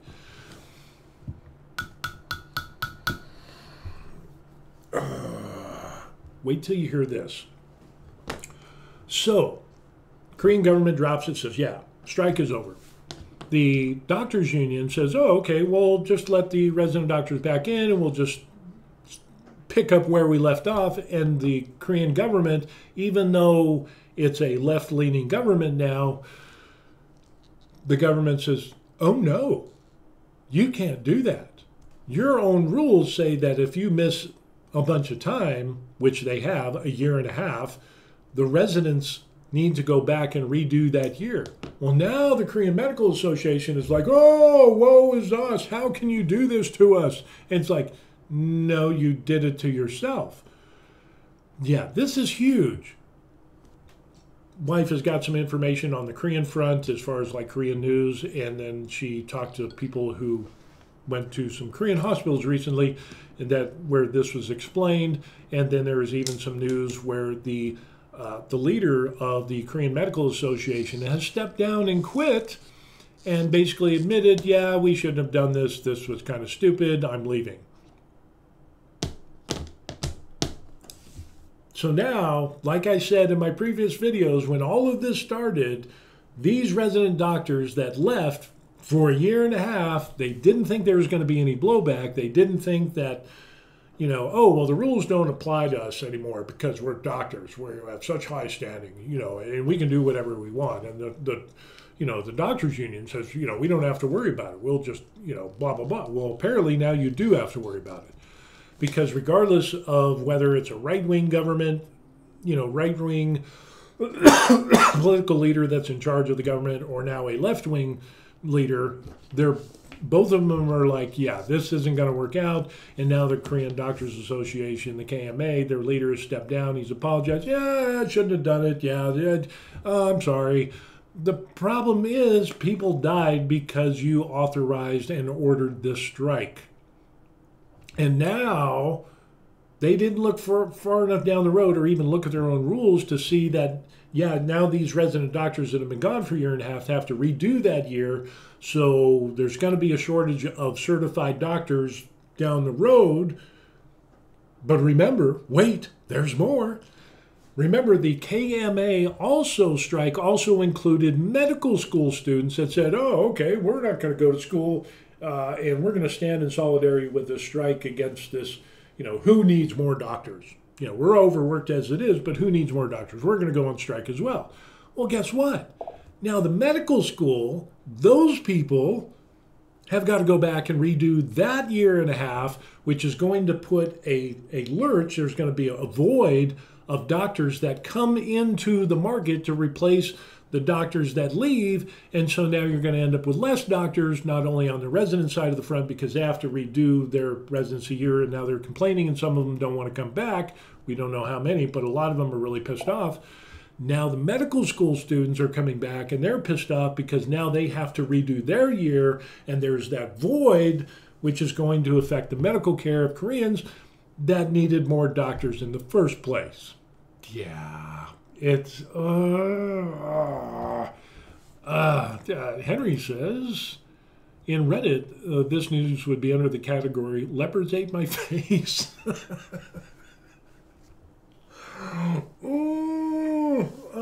Lordy. They did it to themselves. Absolutely. But even though this doctor strike is over and yeah, it's not over. The drama is not over.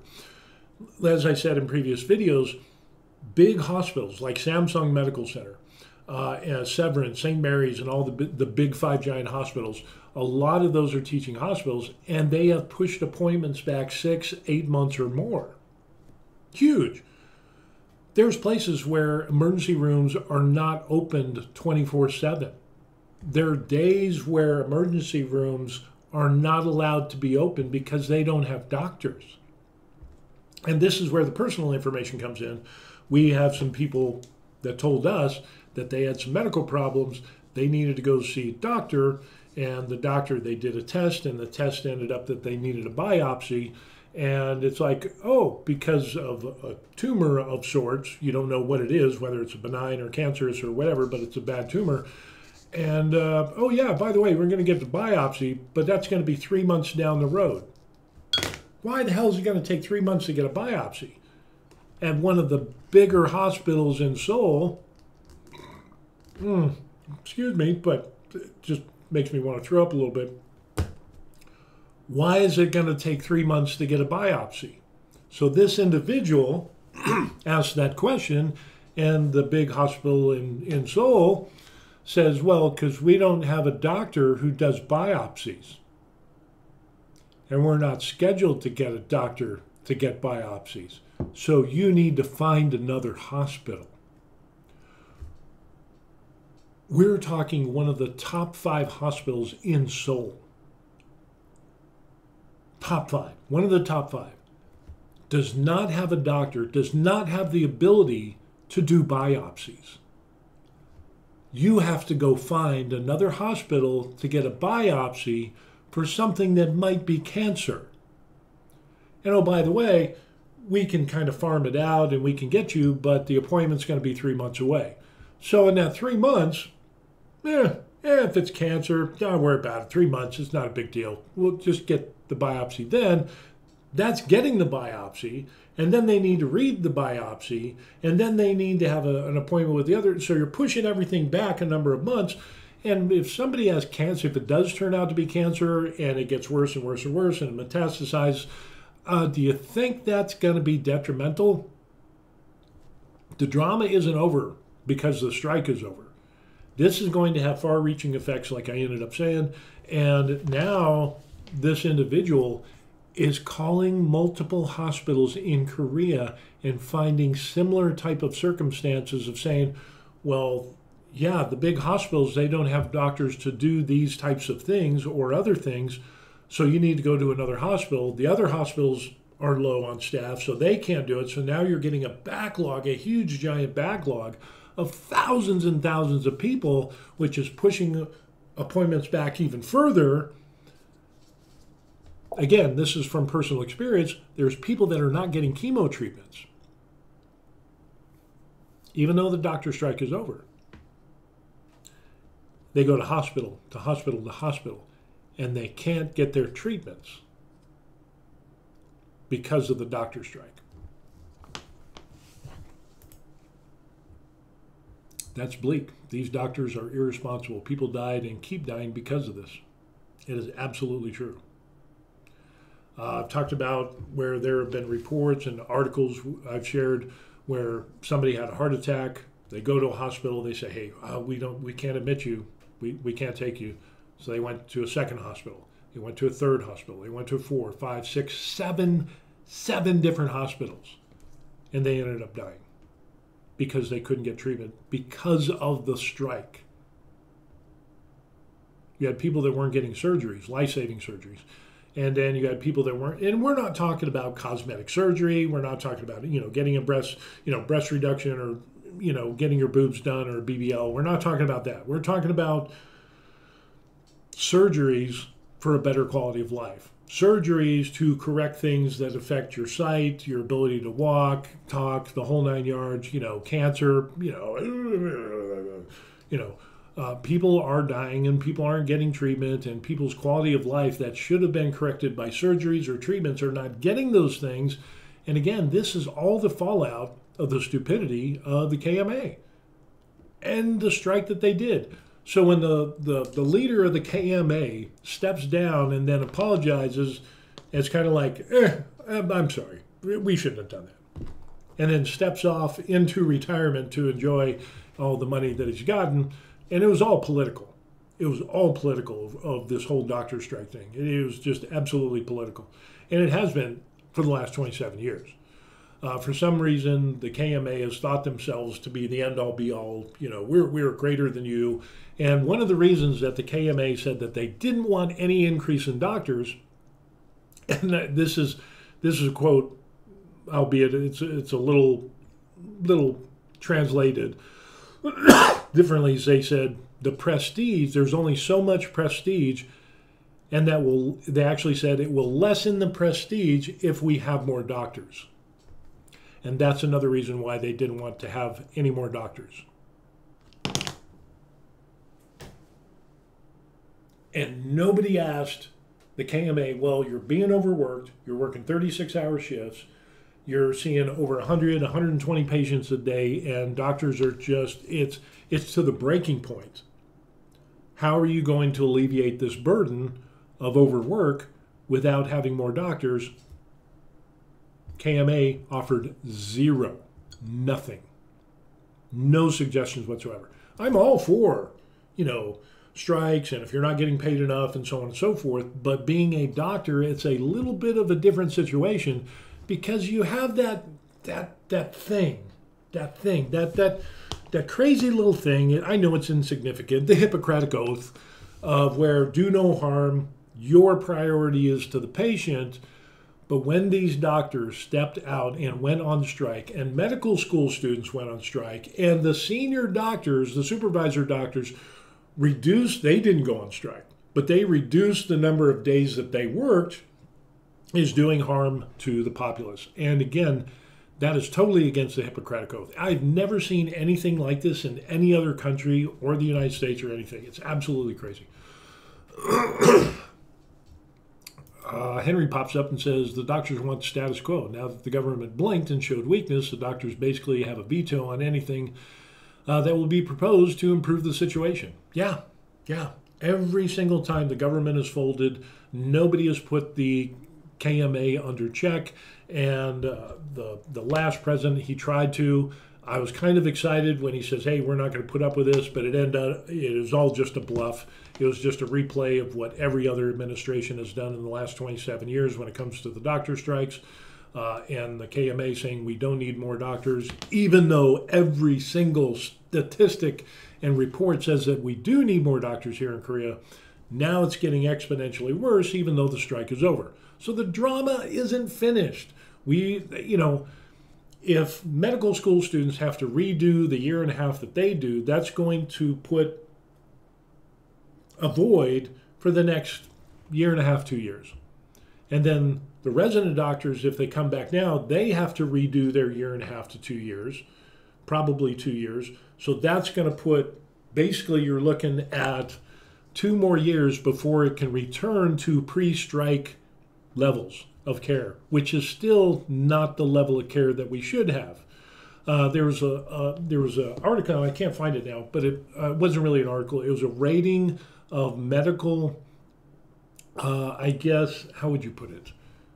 It was kind of like a medical rating for countries and how they provide medical. Well, prior to the strike, Korea ranked up pretty high. And then once they had offering basically first world medical care, excellent medical care, even though it was overburdened with the system that they have because they kind of built it that way. It still provided excellent care. You had people that would come to Korea to get medical care and so on and so forth, kind of like medical tourism. And again, I'm not talking about cosmetic surgery. I'm talking about regular surgeries. Korea was really good. After the doctor strike hit, it was like third from the bottom. So in other words, you had like Turkey and whatever in a couple other countries. It was like 3 or 4 down below it, which was like third world country medical care.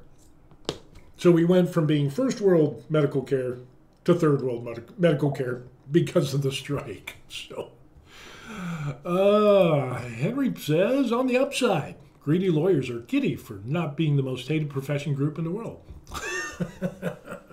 Yeah, and there have been court cases, there have been suits filed, but unfortunately there's not a lot of information on it, but people are suing because of the lack of medical care, because again, it's the Hippocratic Oath that they swore to uphold. Doctors in Korea do it, but they didn't, and it's all under the guise of, political, we don't like your politics, or, we're in charge, we've got our own little house and playground, and we're not going to share it. They lost the sight of what it means to be a doctor. And the Korean people and the people that live here are paying the price for that. And we know people that have cancer that aren't getting cancer treatments. There's people that have been recorded not getting surgeries. And again, it's, not life-saving surgery, but it's quality of life where, you can't see.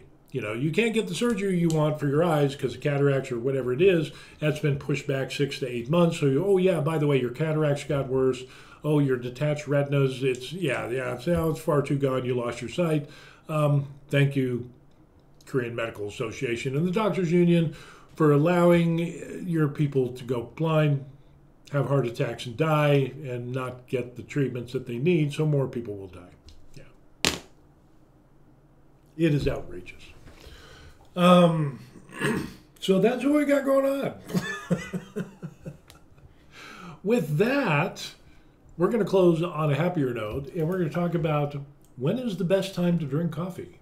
Yeah, this is an article in South Korea. It talks about the best time to drink coffee. And so since I am a coffee drinker, we're going to take a look at this. When is the best time of day to drink coffee? Koreans are well known for drinking coffee. The average Korean consumes 416 cups of coffee in 2024. For those of you who don't know, there's only 365 days in a year. The highest per capita rate in Asia Pacific region, that figures about 1.5 times higher than that of Singapore, which is 290 cups, and Japan with 281 cups, which ranks second and third, respectively. This professor says coffee can either be a medicine or a toxin, depending on when you drink it. Really, I think he's kind of embellishing on this just a little bit. While coffee acts like an energy stimulant by directly affecting the body's circadian rhythm, excessive intake or late-day consumption can lead to various health issues, including gastro disorders, insomnia, anxiety, cardiovascular problems, adrenal fatigue, he explained. Somebody's going to run with this information and say, oh, you're going to die if you drink coffee in the afternoon.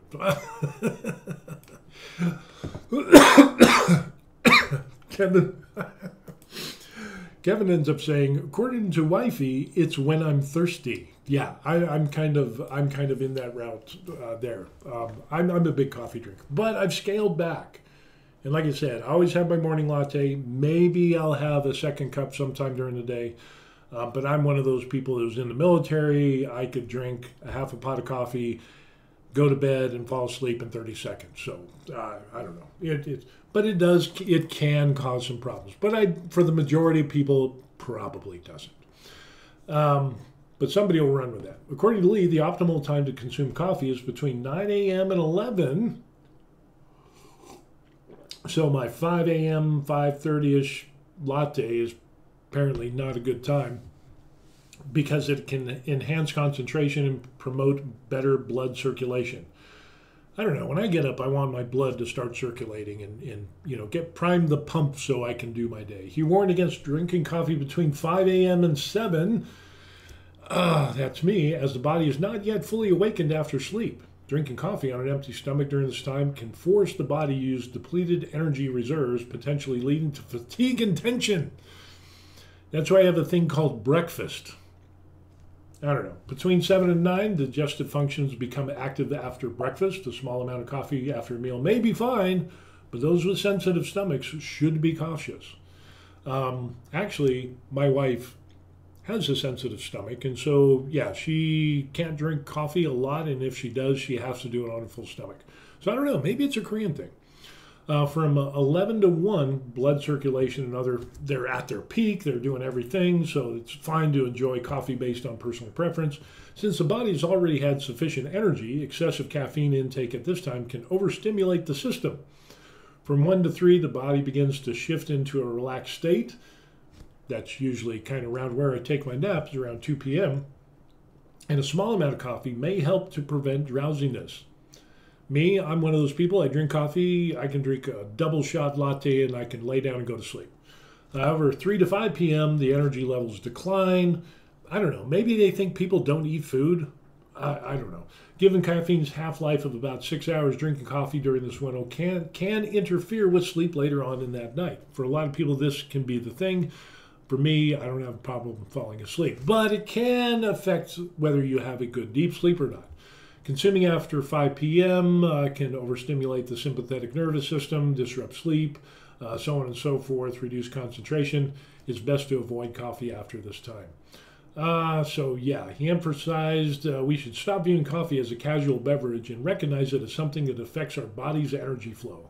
It's important to align coffee intakes with the body's daily rhythm. I don't think so.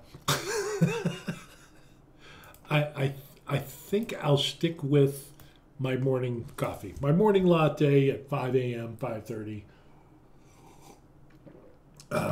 Yeah, it primes the pump to get me started. But, it is what it is. Interesting stuff.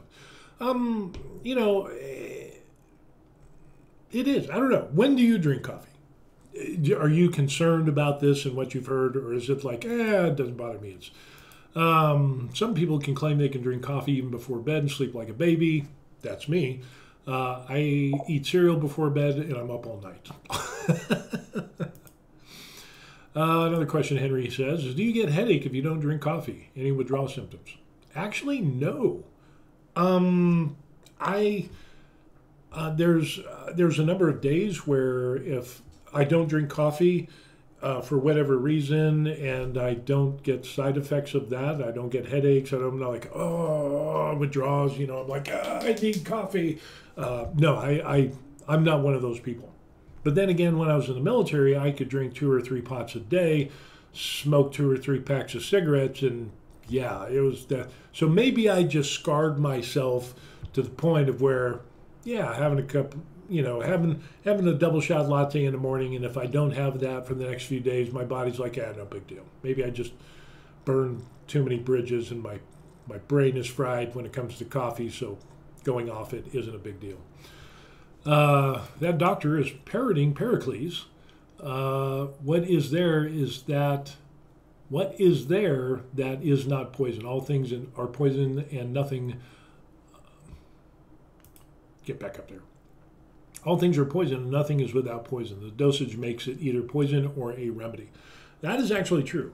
For those of you who don't know, I mean, there is something to be said about, probably me drinking 2 or 3 pots of coffee a day while on deployments and smoking a couple packs of cigarettes. Yeah, probably not a good thing. My lungs are like, oh, what in the hell are you doing to me? The coffee and the stress and all of this stuff probably didn't help with my PTSD and just probably ravaged my body even more. But you can always have too much of a good thing. Water is normally seen as being good, but there's people who have died from over-consuming water. So again, I absolutely, totally agree that it's about the quantity, and you need to have a well-balanced meal. So, Henry says, how did you manage to quit your smoking habit? Interesting story. Yeah, smoking 2 or 3 packs a day at the height of my bad lifestyle while I was in the military, and 2 or 3 pots of coffee a day is just a thing to, kind of like energy drinks that kids drink today and young people drink today, and vaping. There's nothing new under the sun. I had quit a number of times, but then I went back. So I didn't really quit. I just kind of stopped for like 6 months, maybe a year. Then I would go back to smoking and so on and so forth. And then I was down to about a pack, maybe a pack and a half a day. And I really wanted to quit.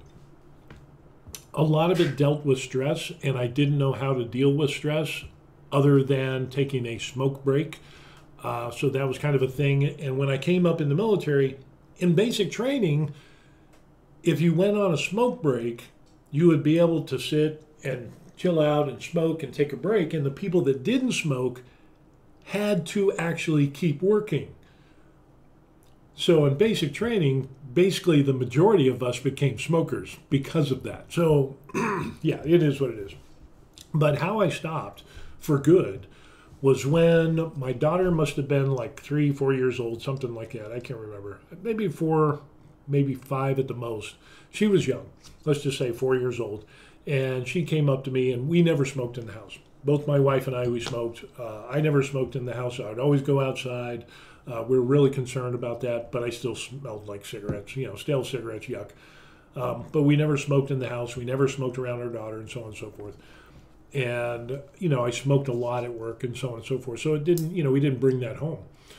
But my daughter came up to me one day, and she hugged me, and she had a little tear in her eye, and she said, "Daddy, I don't want you to die." And I'm just like, whoa, where is this coming? What is going on? What is this coming from? And she says, "Daddy, I don't want you to die.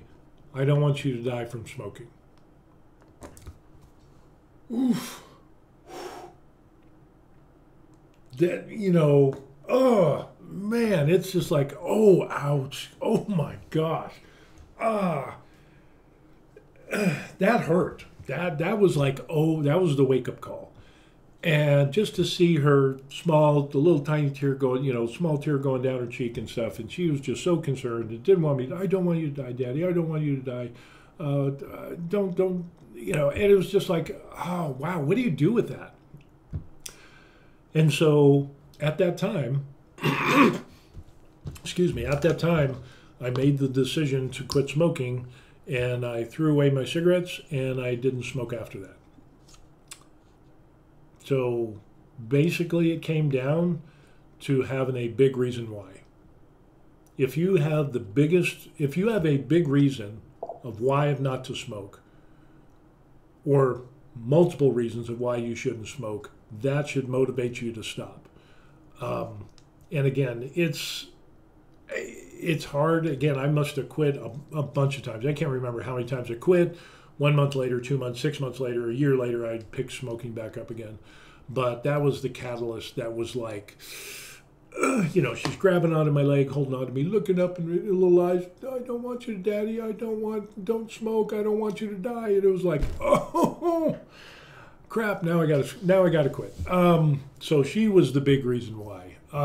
Yeah, that was the catalyst there. Yeah, that still kind of brings, wow. That brings back some memories. But then after that, I quit smoking. Then the wife quit smoking, and yeah, we haven't been smokers since. So it's a good thing. I'm very glad for my daughter. And then ultimately, my daughter became a doctor, and she tells other people not to smoke. Not by hanging on their leg and crying and doing that, but she still doesn't want people to die. And again, making good lifestyle choices is one of the things that she's involved in. Yeah, that's the story of how he quit smoking. So it's kind of interesting. Yeah, that was wow. Oh, I can still picture her face, a little tear going down. Oh, it hurt. It was like somebody sucker punched me. It just took the air out of me. I was like, oh, because you can justify, well, I smoke, but I don't smoke in the house. I don't smoke in the car, with family in the car. And then, here's an interesting thing. So we quit smoking, and then I got sent back to Korea during the military. So we go to Korea, and a lot of our stuff, excuse me, a lot of our stuff was stored in storage while we came to Korea. And I came to Korea on an unaccompanied tour, but I brought my family, and then eventually I got permission to live off post and have my family and all that stuff. So the majority of our stuff was in storage. So after we quit smoking, we go to Korea, and then we come back, we came to the United States, and then we get all our stuff that was in storage. It was like Christmas, all this stuff that we hadn't seen for a number of years. It was indeed like Christmas. There was stuff that's, I forgot even I had this stuff. So it ends up that as we were unboxing all the stuff that was in storage, of course, we had our clothes. And what we ended up doing is putting clothes in plastic bags, and then we sucked the air out of them to make them smaller, tied a knot in it and stuff. And so as we're opening up these boxes and open up these bags of clothes, oh my gosh, the smell of cigarettes that came out of those clothes bags was overbearing. It was like, holy crap. Now, this is after we hadn't smoked for a long time. We're talking years, a few years. And it's just like, holy crow. I couldn't believe it. The stench was, and again, we never smoked in the house. We never smoked in the car. I always smoked at work or outside or whatever. Life's the same way. The smell that the cigarettes had been implanted on our clothes was so much, it was so bad, it was like, we can't wear these. You can't wash this smell out. So we ended up throwing away all our clothes that we had in storage. Henry asked a question. He said, did she ever tell you how she found out smoking could kill you at that age? Yeah, she was going to, I think it was preschool, and they were talking about, don't smoke and things like that. And so really it started at a young age of where they were talking about that, and they had some type of thing of, you don't want to smoke, it's bad for you, whatever. They started at an early age. And so apparently she learned that, and then seeing that, Mom and I smoked, she pulled out the Uno card and just, boom, the big spade, and slapped that down, and we had to quit. So yeah, it was, I never asked her where she got it. But I'm assuming it's, she got it at preschool or whatever. Yeah, crazy. I don't know if it was first grade because it was like 4 or 5 years old-ish. So obviously it was either preschool or first year of real school. So, yeah, crazy stuff. Out of the mouths of babes, go figure. Wisdom of the ages. So I really thank her for that. So... But now in schools, we don't get that. It's now in schools in public education. They don't, you can smoke, you can do whatever you want, and learn how to be whatever. I won't even get into that. Yeah. Yeah, the breath of heavy smokers is also quite intense. Good that you quit with the wife together. Yeah, and another thing that should be said, she had tried quitting. I would quit, and then she would quit along with me, and then either she would smoke again or I would smoke again. Then we'd both start smoking again. So that was really hard. But I ended up quitting first. I mean, how could you not quit when your little daughter just does that? And then it took a little bit more for my wife, but eventually she was able to quit, and she got on board real quick with it as well. And then boom, it was done. We're a done deal. So in my experience, you have to have a big enough reason why you want to do something to motivate you to do or not do the thing. And that even goes with physical fitness. You have to have a big enough reason why. And so a lot of people will ask me, excuse me, a lot of people ask me, how do we get the motivation to keep going to the gym and to maintain our physical fitness routine? You have to have big enough reasons why. And then once you have those big enough reasons why, you need to prioritize that activity, like brushing your teeth, wiping your butt, doing your taxes, and all the things that you absolutely have to do. Put it as a priority, and then once it's a priority and you have the big enough reasons why, then I found it just becomes a habit and it's a behavior, and boom, you're done. Any craving as a substitute? Sugar, fast food? No, wasn't really into that. We did the gum thing, not the nicotine gum, because that made me vomit. Yeah, I'd rather go back to smoking than chew nicotine gum, to be honest with you. But regular gum, I got onto the gum kick. What was the other thing? Beef jerky. I would eat beef jerky and some snacks and stuff like that. But I didn't overdo it. I wasn't like, people are like, oh, I can't have cigarettes, so now I'm going to have a ton of candy. Or when you go through drug withdrawals, don't ask me how I know that. You have cravings for sugar, and so you kind of replace one addiction for another. So yeah, it's kind of a thing. But yeah, just kind of the gum. And usually when I get into something, I'll go full bore into it. And once I'm locked in and once I'm motivated and boom, that's it, then I'll do it. Kind of like physical fitness. Got to have the big enough reasons why. And then once I see that there are benefits to me and my family, most importantly for me, then I can continue doing that. Just like you brush your teeth every day, I go to the gym 3 times a week. I have good nutrition because it has a direct effect on my health and quality of life, so I have big enough reasons why to maintain that. We got somebody named Sung on here. It says, you got 100% VA. No, I don't. I don't. I do have VA disability, but it's not 100%. I've got a disability rating, but with the new changes in the VA, and that if you bring new things that you want to bring to the table to get evaluated for, they can now reevaluate you for all of the different things. And with the current regulations for VA disability, certain items that you received disability before in the past that were rated up here can now get downgraded with new evaluations and new submission of other things. So, but I don't have 100%. So, and even though I could put in a number of things and probably get 100%, I probably wouldn't get 100% because they're downgraded a number of things, which is really a detriment to, veterans as a whole. Kind of like what was one of the things that they did was sleep apnea. Usually you have sleep apnea, you get the sleep apnea machine, you get rated at 50%. Sometimes you can get more if it's super severe, but generally it was 50%. Well, with the new rules in the VA, it ends up that I know some veterans that submitted totally different claims on non-related sleep apnea items. They got those evaluated and they got a little increase, but they reevaluated their sleep apnea and they got rated 0%. It got dropped down to 0%. So they did have 50% with just sleep apnea. Now they have sleep apnea and 0%.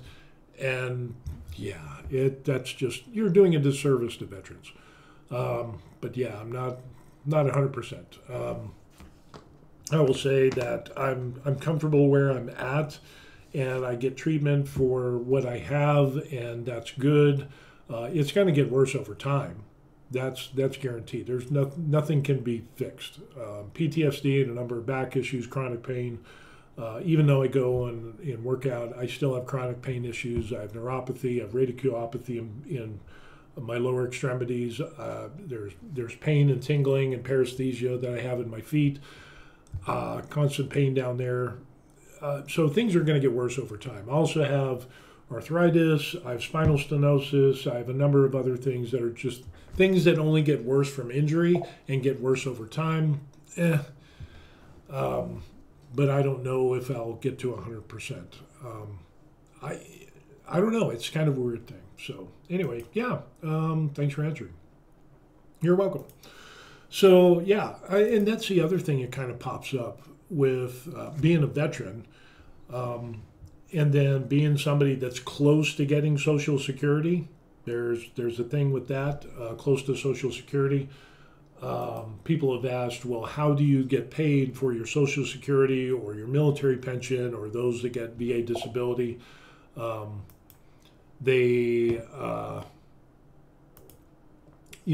do you get those funds and those things deposited, and how do you get that while you're living in a foreign country?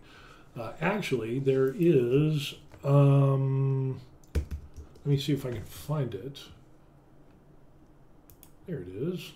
And I'll post this link of VA, DFAS, VA disability, and Social Security direct deposit into foreign bank accounts. So let me go ahead and I'll pop this into the comment on YouTube, and then I'll include the link for that video because it shows how you can do that. And this was surprising because there's a story behind that, because when I contacted the VA and asked a VA representative over the phone if I could get, can the VA deposit money into a foreign bank account, they told me no.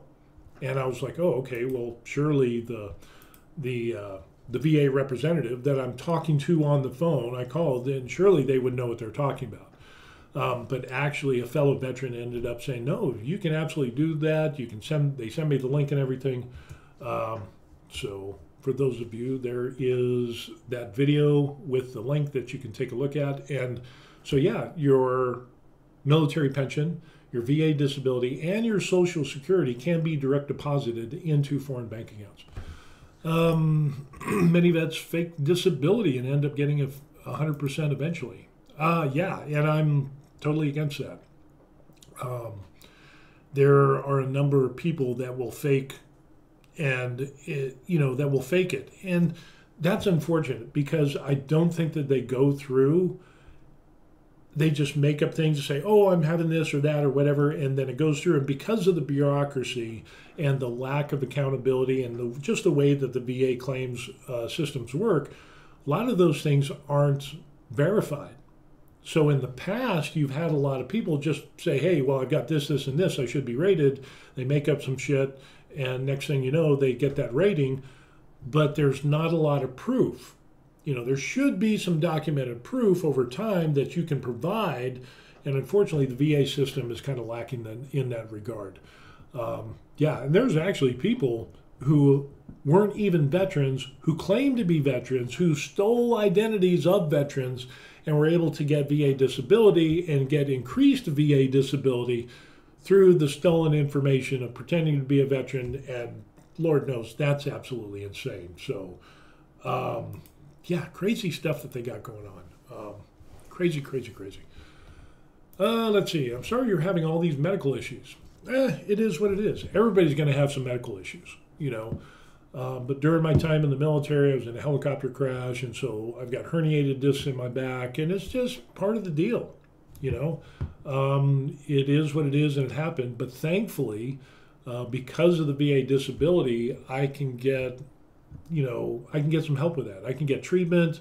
I would rather be whole than get the VA disability, but I would trade that in a heartbeat. I can only sleep, 7, maybe 8 hours a night, and then I have to get up, and even my sleep then isn't really good because I have chronic pain, so I toss and turn at night because I can't stay in one position very long.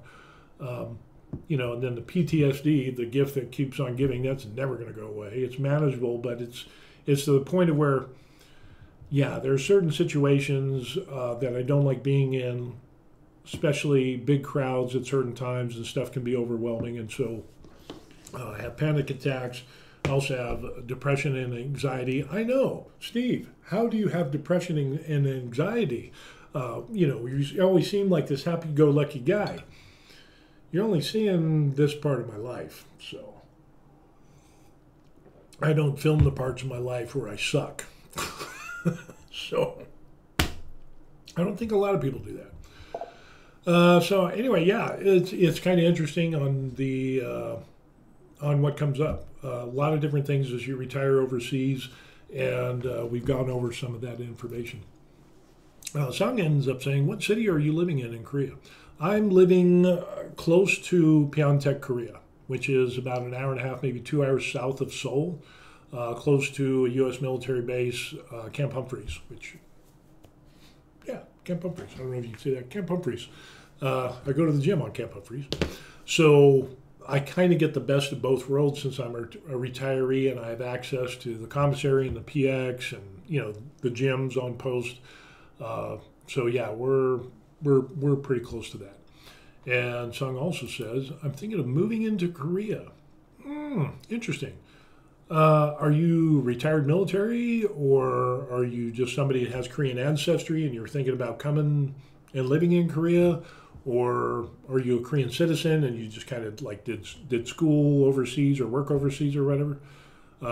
Put that in the comment. I'd like to kind of pick your brain and kind of see where you're at with all that. Me being an American citizen, and then my wife, who was a Korean citizen, became an American citizen, and because she has Korean ancestry, she was able to apply for the F1 visa, which allows her to stay in Korea. And then she has the F4 visa. I have the F1 visa that because I'm the spouse of an F4 visa holder, I'm allowed to stay in Korea. So currently, her visa term is 3 years, and mine is now, it was originally 1 year, so we'd have to renew it every year. But we submitted some more documents like our marriage certificate and the birth certificate of our daughter. We've been married 35 years. And then they upped the term of my visa up to 2 years. So every 2 years I got to renew. So yeah, interesting stuff. But with that, being retired, very, very interesting. And we get another question from Henry. Talks about, have you ever done a financial breakdown of your cost of living? Would you be comfortable sharing that in another stream? What do you think one would need to have enough as a married couple or single? Yes, actually, funny that you should bring that up, because I just was interviewed yesterday by a publication that's based in Singapore about retirees and people who live overseas or international living, and we went over a lot of that information. I provided a lot of our expenses in won and in the subsequent, what it costs in U.S. dollars for some of our expenses. And so she's going to be doing an article on that, and when that gets posted, I'll let everybody know. But doing a video, since I just updated our information, maybe that is a good idea. I'll do another stream on our expenses and what we do here in Korea. So yeah, I think we'll end up doing it. I don't mind breaking it down or what we pay. Some people, they're like, oh, I don't want to put out my personal information. That's fine. That's totally fine. But if somebody's wondering how much you pay for internet or how much is your gas bill for heating, I don't have a problem telling people what the cost is, or even doing a comparison of what we paid in the United States versus, what we pay here in Korea, which is about half. Our expenses are about half of what we were paying in the United States. So even though the economy here in Korea is pretty rough, it's still good for us because we're paying less than what we were paying in the United States. So it's kind of a weird place to be in, because the economy is bad in Korea, but we get a good exchange rate, but our expenses are half of what we're paying in the United States.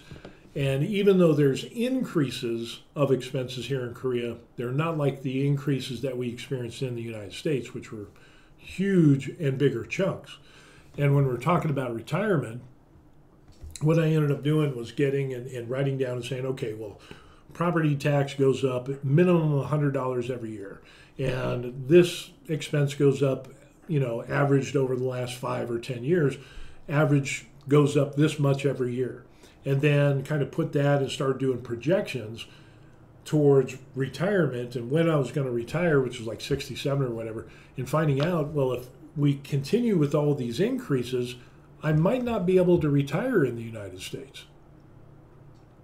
So that was a big thing that kind of spurred us on to look at overseas retirement because of the reduced expenses. And then as soon as I found out that, my wife could get a visa and I could get a visa and we could come live here in Korea, because Korea isn't typically known as being retirement-friendly visas like Philippines or Thailand or Portugal or other countries, I started doing some deep research and looking at expenses and, talked to the wife about it. And then she started, we looked at Numbeo for comparing the cost of living and groceries and all the expenses of foreign countries compared to wherever you live in the United States. Matter of fact, let me see if I can bring that up. Numbeo. And then you could also do crime stats on there as well. So, let's just dip into that. Why not? Henry says, what was the biggest savings compared to the United States? Rent, medical costs. Have you owned a home before? Yeah. Actually, it ends up we owned a number of homes in the United States. So we had that. But I would definitely say,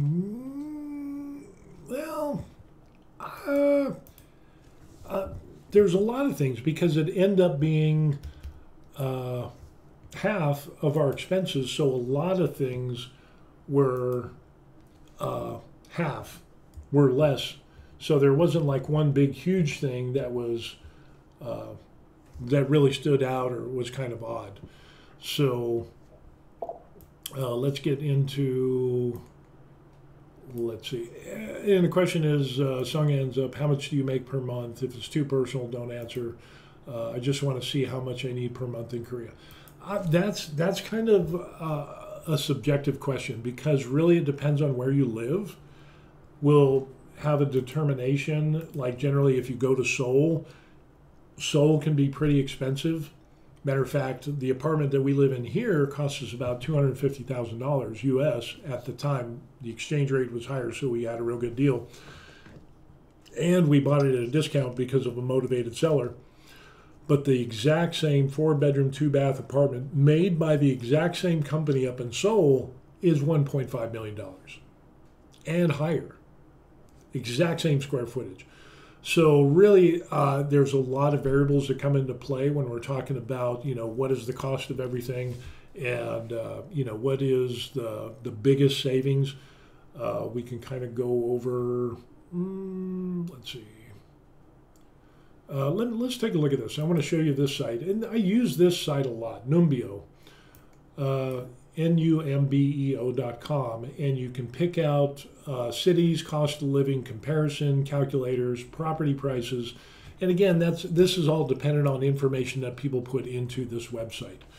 So for example, we end up, like for here, the cost of living in Pyeongtaek, which is about 15 minutes away.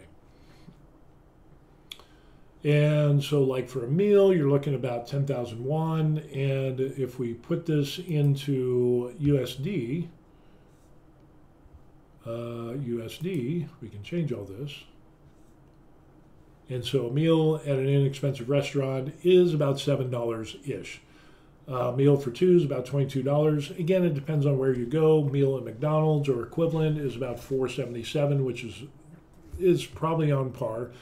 I do know that fast food places on the military base itself, you're looking at $10, $15 for a meal. Sometimes $12 is kind of the average. Domestic beer, you can see there the price is, no, I don't want to do that. Cappuccino, $3, $4 is when we're talking about. So, we've got lower prices. And then what you can end up doing is you can also do a comparison, compare Piontek with another city. And let's put Denver, Colorado.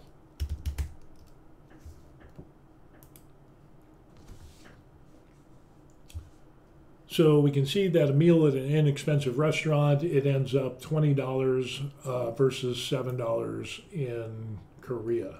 So the difference is 62%. So this is really kind of a cool site. Again, it's based off of information that people submit to the website, so there's a little bit of wiggle room there. And again, depends on where you live. Restaurants in Korea, in Seoul, might be more expensive than the restaurants of where we have around here. Again, depends on the restaurant too. There's high-end restaurants and there's average restaurants, and then there's restaurants that are really good that are not as expensive. We get down to transportation, let's see, utilities. Electricity, heating, cooling, water, garbage for about 915 square feet. You're looking about $175. Maybe it's $189. I find that to not be the case. We actually find it cheaper here in Korea than in the United States because some of these things are included. Some of the things like the prices for water and sewer is lower here in Korea than what it was and what we're paying in the United States. So again, this just kind of gets you in the ballpark. For the most part, mobile monthly plans for one phone is about $72 in Denver. You're looking at about 16. So there's a 76% difference between those. For my wife and I, for our two phones that we have, we pay, like $80 for both of our phones, I think it is, for unlimited service. And in the United States, it was like $175, and that's with paid off phones. So it goes through and it has all these things: child care, clothing, shoes, rent. Denver, Colorado, actually, this is kind of on the low end. Again, depending on where you're going to be, this kind of seems to be a little bit more realistic as far as like 3 bedrooms, 1 bedroom outside of the city center, in the city center. I think those are a little bit more. It depends on where you live in Denver. So $72 for a mobile phone plan. That's for 2 phones. That's what we're paying for 2 phones. So yeah, some of the prices on here are not, there's some big variances here. And again, it's all dependent upon people and what they enter in. So if you have somebody that has a phone plan that ends up that they got extra bells and whistles, or maybe they have a phone plan with a company that is more expensive than another competitive company, maybe like SK versus LGU Plus or whatever, there's some differences in the amounts that you pay. So again, those numbers are going to fluctuate. But with the recent problems that they had with SKT and their private information that was leaked and it got hacked, and there was that whole thing, a bunch of people left SKT, which holds the largest amount of subscribers for cell service in Korea. A lot of those people were disappointed with their lack of letting people know according to their own little policies. And a bunch of people left and went to LGU Plus. So LGU Plus ran a huge discount for a lot of these things. So we were able to get lower price phone service, and they even paid out our contract with SKT. And we're paying less. So again, it's about $80 for 2 lines, unlimited, the whole 9 yards. So what you see on this Numbeo page is again, you got to kind of take it with a grain of salt in some things. But, you can really take a look at, the cost of living. It gets you within the ballpark. But yeah, I'll end up doing a video and go over some more of that stuff as far as and maybe I'll try to get the wife involved. She doesn't like being on camera. We're totally opposite. I'm big and muscular. She's short, beautiful, and smart, and she doesn't like being on camera. I don't mind being on camera, but I do have some videos where I've gone over our budget and our expenses in the past. But yeah, it probably needs to be an update. We've been here for 2.5 years. So yeah, yeah, kind of interesting on some of the information that you find here. And this is initially the website that I ended up looking at to once I found out that we could live overseas in Korea with the F4 and the F1 visas. That was one of the big things is, do we have the budget to do that? What are the expenses? And so when I looked at that Numbeo website, and even though some of the numbers are off, it was enough information to say, yeah, this is doable for us. And so then we started digging into more information. The wife ended up checking with her family that is living in Korea to kind of verify some of this. Well, how much is property tax? How much is gas and water and sewage, electricity? As a whole, pretty much everything is cheaper here in Korea than what we're paying in southern Colorado. So yeah, it is a helpful website. So just like passing that on. But if you have Korean family members, use them. If you have friends that are in Korea, living in Korea, use them. Ask them how much their budgets are and what they're paying for certain items. And again, it will be dependent on the location that you live. The further away from Seoul, the big cities, generally you'll be paying a little bit less. Some of the things that you pay, like monthly apartment fees that we pay, covers a number of items. Let me see if I can bring that up. I've got that somewhere. You all are going to make me post this information, aren't you? You're just hell-bent on that. I know you are. Let me see if I have those images. Where are those images at? No.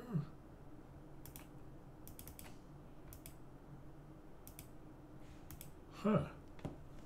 Where did all that go? Where did all my... Oh, there's my screenshots. Holy crow.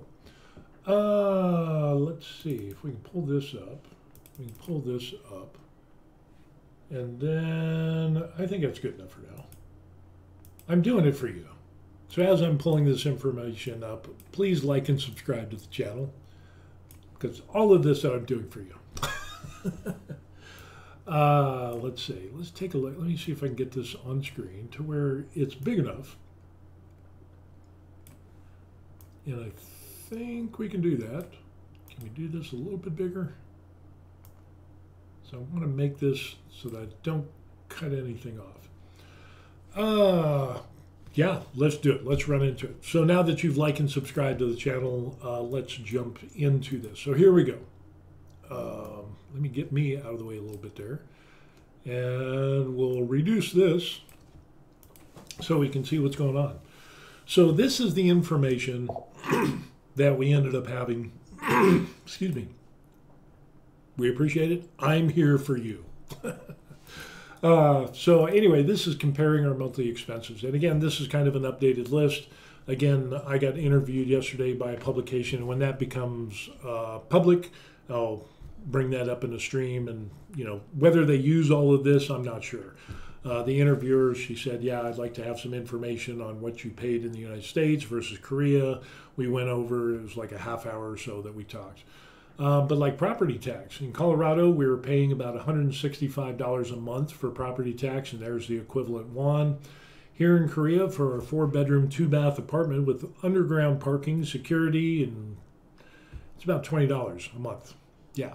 So, and in Colorado, our property tax would go up $100 every single year, like clockwork, minimum. When we talk about electricity, we're paying about $140 a month versus Korea, where it's about $45. There's that little asterisk there because this is covered under the apartment fee, which has a number of things, and we'll get to that. For gas and heat, so they use city heat or city gas for heating water and heating the floors. The radiant floor heating is the bomb. I love it. No more cold feet in the morning in the winters. But in Colorado, we're paying an average over the year about $90 to $100 a month. Here in Korea, it averages out about $65 a month. Internet in the United States, we're paying about $75. And in Korea, we're paying about $15. But with the internet, we have the internet and our cable TV combined with our phone service, so we get discounts. Again, it's that bundled rate. So we get our internet and our cable TV is bundled together with our phones. So the internet and cable TV comes out to be about $30 a month, but you can see in the U.S. it was $75 and $135 a month for cable TV. When we get down to our two cell phones in the United States, we're paying about $150-ish for our two phones, and those are paid off. And then in Korea, we're paying about $80 for two phones in unlimited service. Car insurance in the United States was averaging $115 a month, and we would shop competitively for our insurance. And again, that's going to be a little bit of fluctuation because you have the age of the car and the miles and so on and so forth, how much you drive, which is an interesting note because in Korea, we were paying about $110 a month for our car insurance. Well, we're retired and we don't use our car as much as the average Korean who works and goes to work every day. So when it was time to renew for our insurance, they were saying like, "Hey, what is your mileage?" We told them. They're like, "Oh wow, that's you can get a discount because you don't drive a lot." So they dropped our insurance from like $110 down to $95 a month. So yeah, not driving around is kind of a good thing. And talking about that asterisk, the Korean apartment fee that we pay for, think of it like an HOA fee or an apartment fee. For a 1,500 square foot, 4-bedroom, 2-bath apartment is about $175 a month. This covers the landscaping, it covers the security guards, it covers the underground parking, the maintenance of the apartment complex, elevator, but it also pays for our electricity, water, sewer, and trash removal. So when you start doing the math and compare all of that stuff to what we were paying in the United States, still less than what we were paying in the U.S. So again, the monthly total in Colorado is about $870. Monthly total in Korea is $465. So it's about a 53% difference or something like that. About so that's a pretty sizable difference.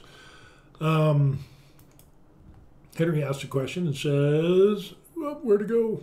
Where to go, Henry? Important expenses would also be health insurance, groceries, and entertainment. Yeah, health insurance is, I didn't add that because I have TRICARE, because I'm retired military, so that's what we're using in the United States. So whatever the price is what it is. And we're using that in lieu of Korean National Health Insurance, and it's still comparable. I'm still going to pay basically about the same amount for that. So that is kind of a wash. But if you get, let's say you come to Korea and you live on a visa, whether F4, F1, or education visa or work visa, if you stay longer than 90 days, you have to have some type of health insurance. So with TRICARE, the TRICARE Overseas Select is an acceptable replacement in lieu of the Korean National Health Insurance. Korean National Health Insurance, you're going to pay about $110 per month, depending on the exchange rate. So again, it's kind of about the same cost. So really, that's why I didn't include that, because they are the same. But maybe I should have put that in there to kind of show that it's kind of a wash.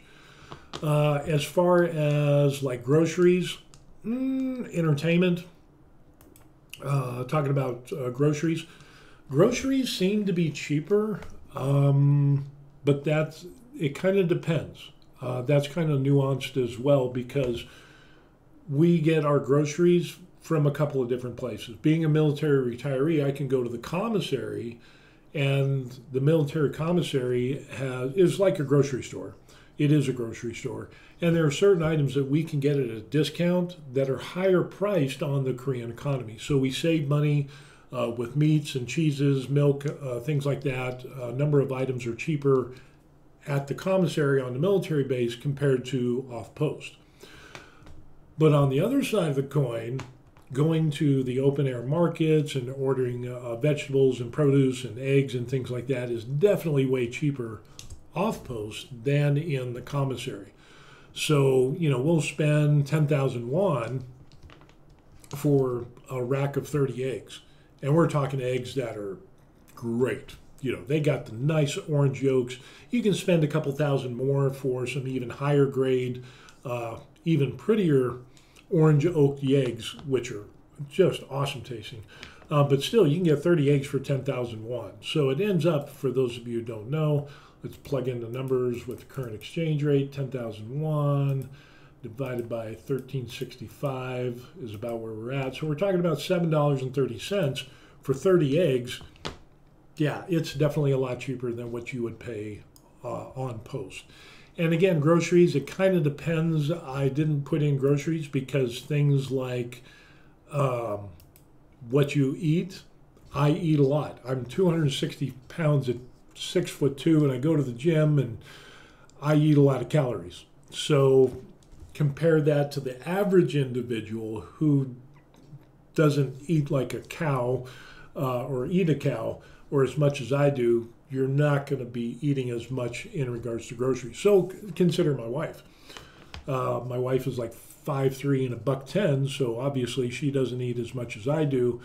She eats a lot of vegetables, she eats protein and stuff like that. So it's kind of a mix between Korean and American foods. But generally, we pretty much eat the same things.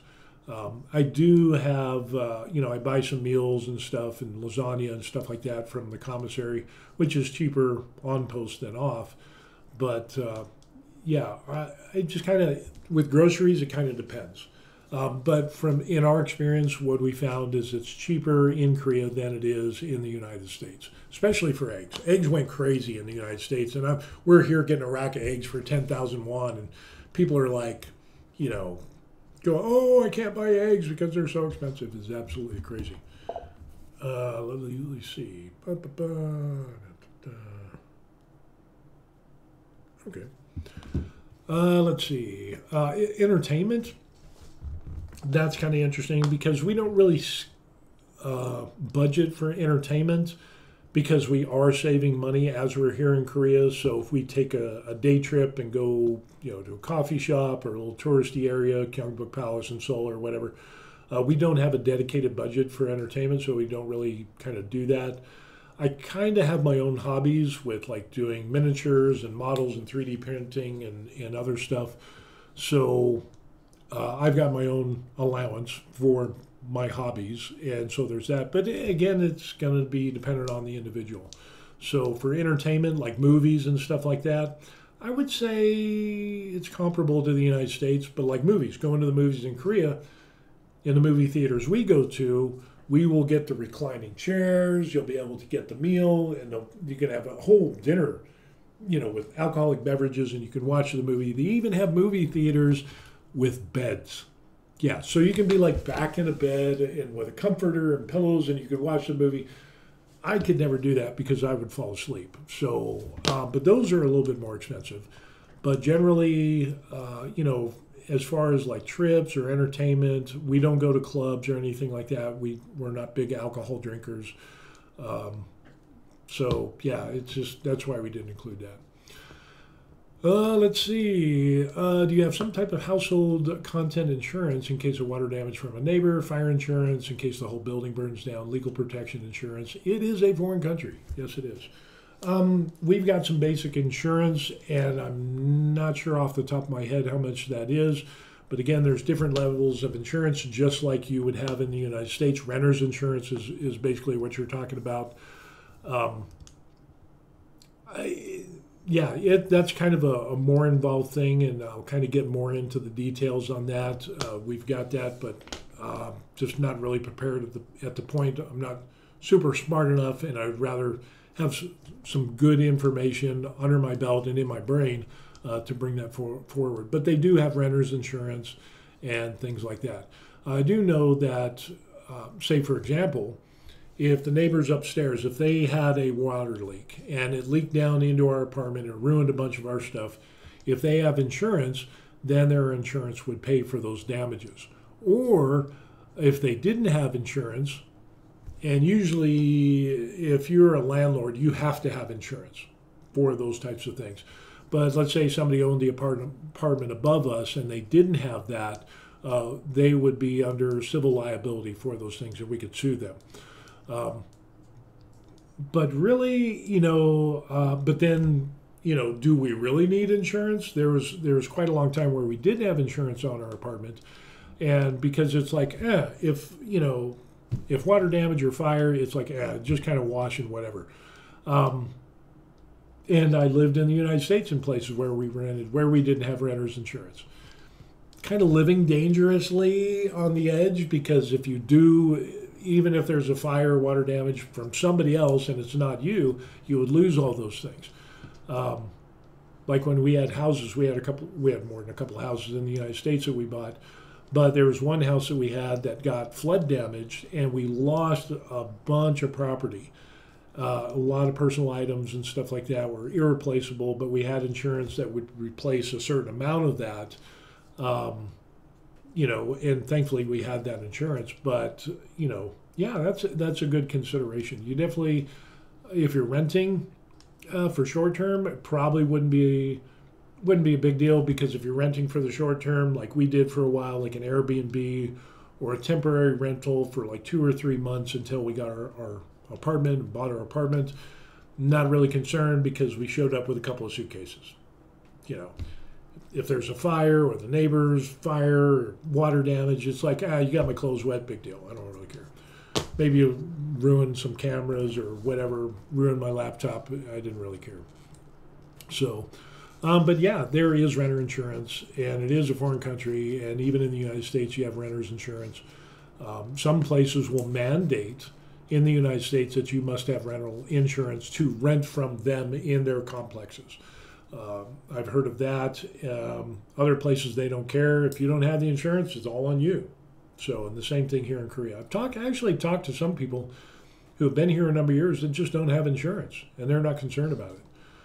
But that does bring into the question, like you presented, well, what happens if we had a fire in our apartment, or we had a water leak and it damaged the downstairs neighbors? We would be liable for that. So again, yeah, there's definitely a need for insurance. But when I get that information on how much that costs, I'll throw that into the streaming video that we talk about.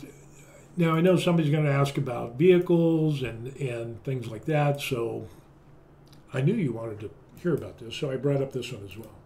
As far as transportation for having our own vehicle, we bought a 2018 Hyundai Sonata. It costs us about 12,000 won, or 12 million won? 12 million won. $12,000. 16 million won. That's what I'm trying to say. And it's right in front of me there, right there. I just read that and I'd be good. So it's about 12 grand for the car.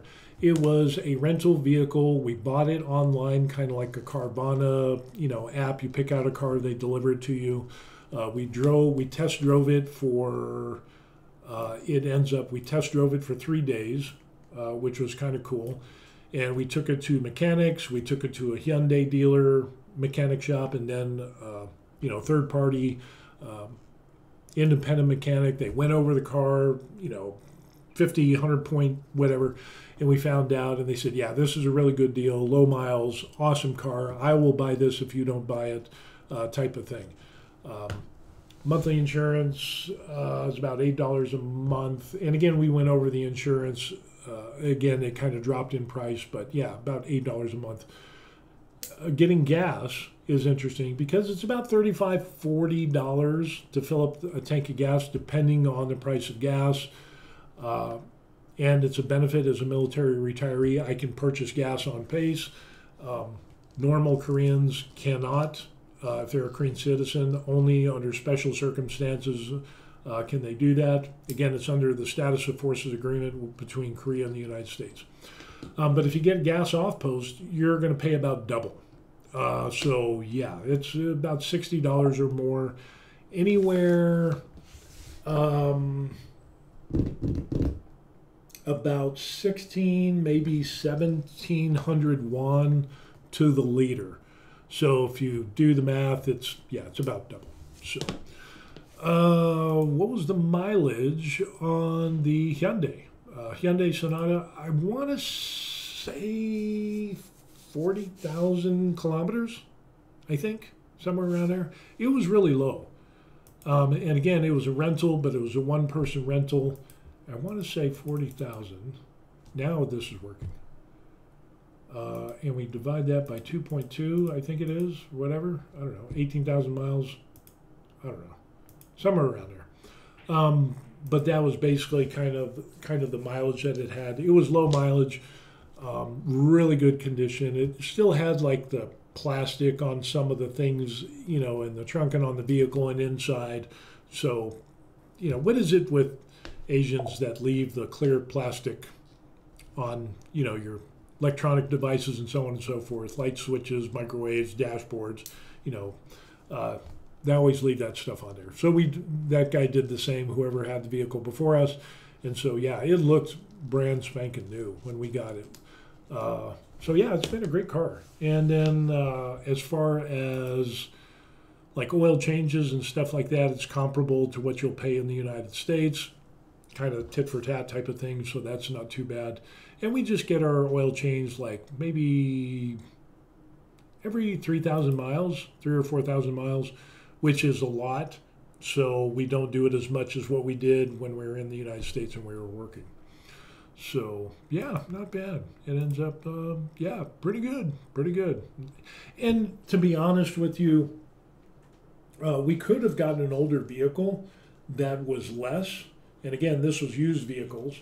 So, $12,000, it could have been cheaper. We could have got a cheaper vehicle, but we wanted something a little bit nicer. But, you could always just get, could have probably got a vehicle that was a couple of years older, maybe had a little bit more mileage on it, maybe spend, you could go cheap. You could definitely go cheap.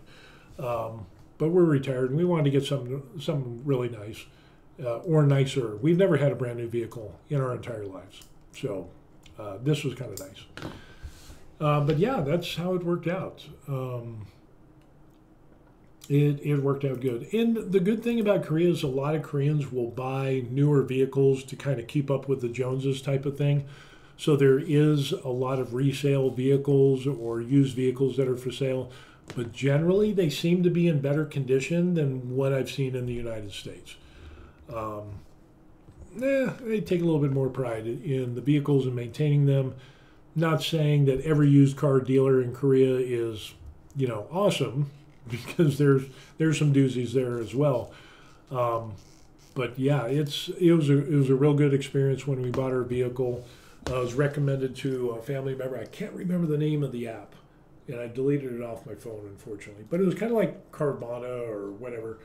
What was it? I can almost see the name. But you go online and you put in the things that you want to look for in a car. It gives you a number of results. And then if you like it, they actually delivered the car to our apartment complex. Guy dropped it off, gave us the keys.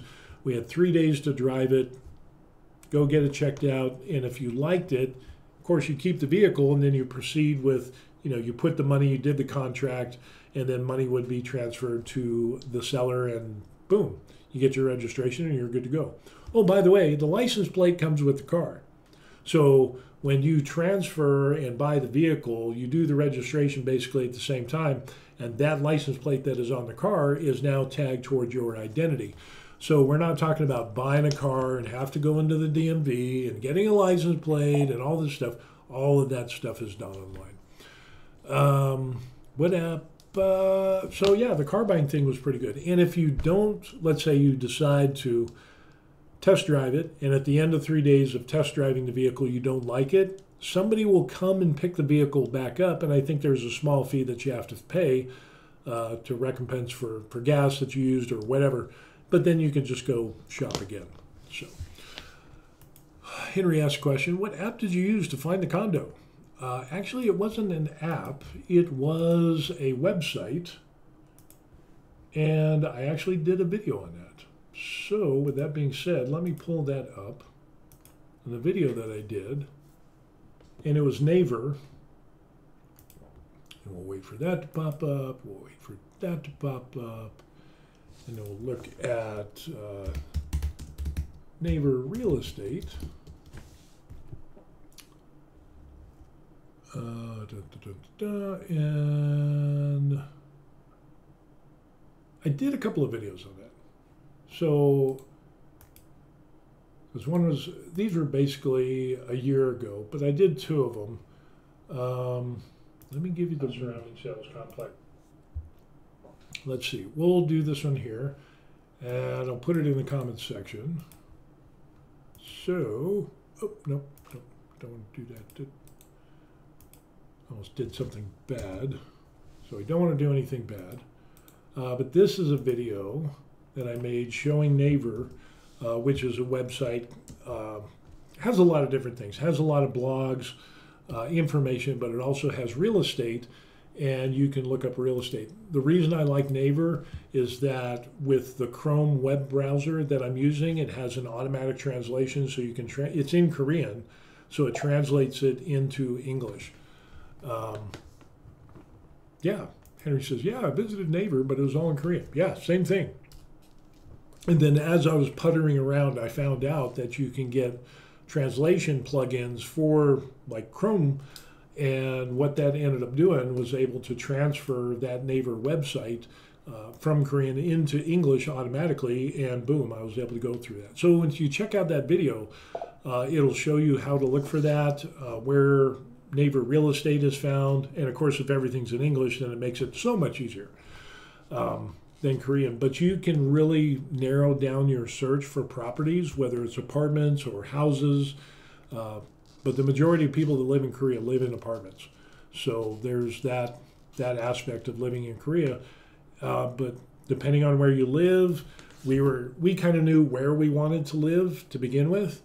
But by using Naver, we were able to like pre-screen the apartments, and they show, some of them show pictures and layout of the properties and so on and so forth.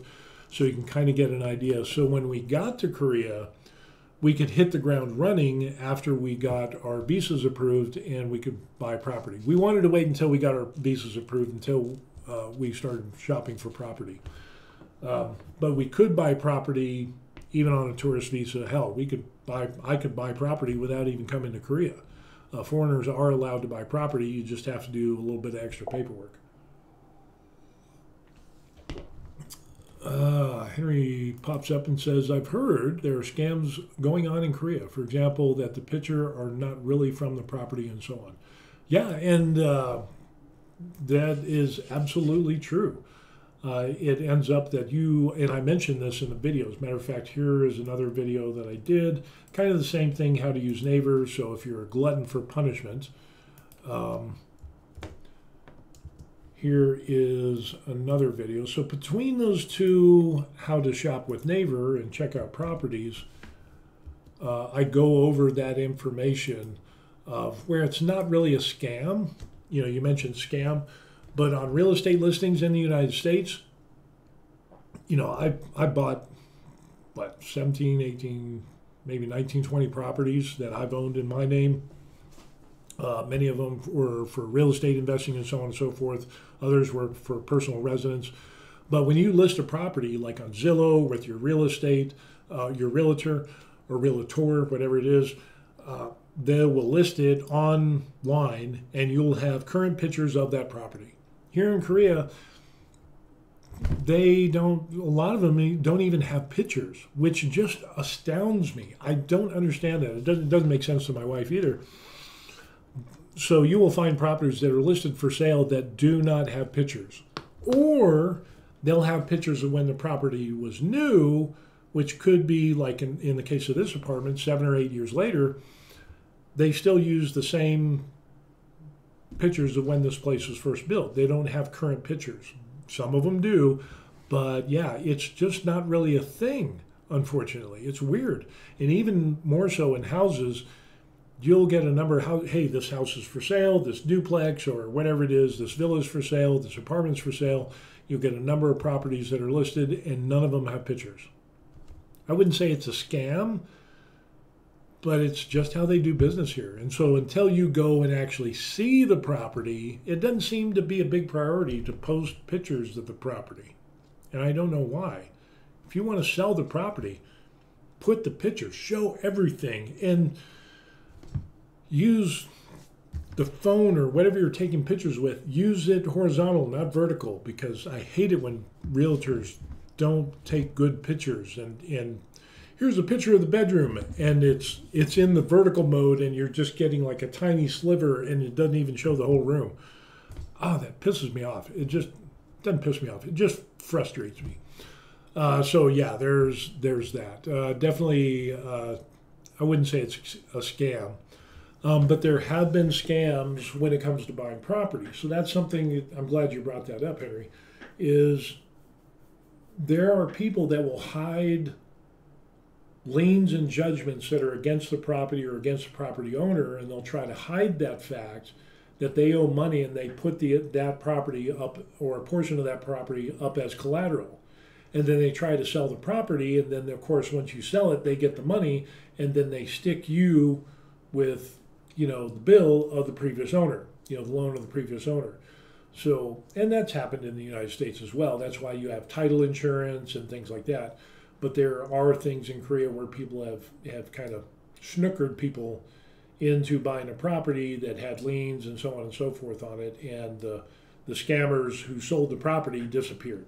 So, but Korea's gotten better with that over time. Again, that's kind of frustrating because you have title companies in the United States, you have closing companies, and all of that stuff where they hold the money until everything checks out, and then it's good to go. The property, there's no taxes, no liens, and everything is good, and then boom. You get the property, they get the money, and that's handled like that in the United States. Korea, it's not like that. It's a little different, which can be frustrating, but as long as you've got a good realtor, you should be good to go. But you got to do your due diligence, and that includes inspecting the property as well.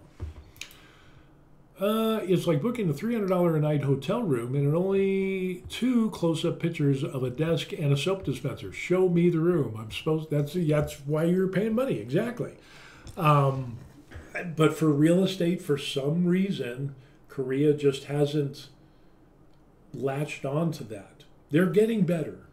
They are getting better, but not as like in the United States. Like when we listed our house for sale, the last house that we had, realtor came by, took pictures of everything, widescreen, little video clips in the whole 9 yards, and to get, and it made sense in the way the pictures were in the listing. Show the front of the house, show the view from the entryway, show the living room, show the bathroom, show the garage, show the kitchen, show the dining room and the living room. It went in a logical order of which, it made sense.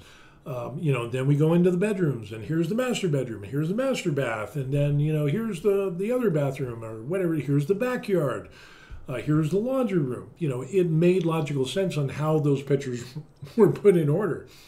Here in Korea, you might not see that. Yeah, so really, it depends on how much time you want to spend looking at properties, and it's also dependent upon, just because on Naver, like for example, in the apartment complex that we're in, Brownstone, there's like 100 or 120 some odd units that are for sale. It used to be just like 70 or 60, but there's been this is in a good rental area, and property prices went up because of the military base, so a lot of people are trying to sell because the economy's bad. So they're trying to cash out and make some money.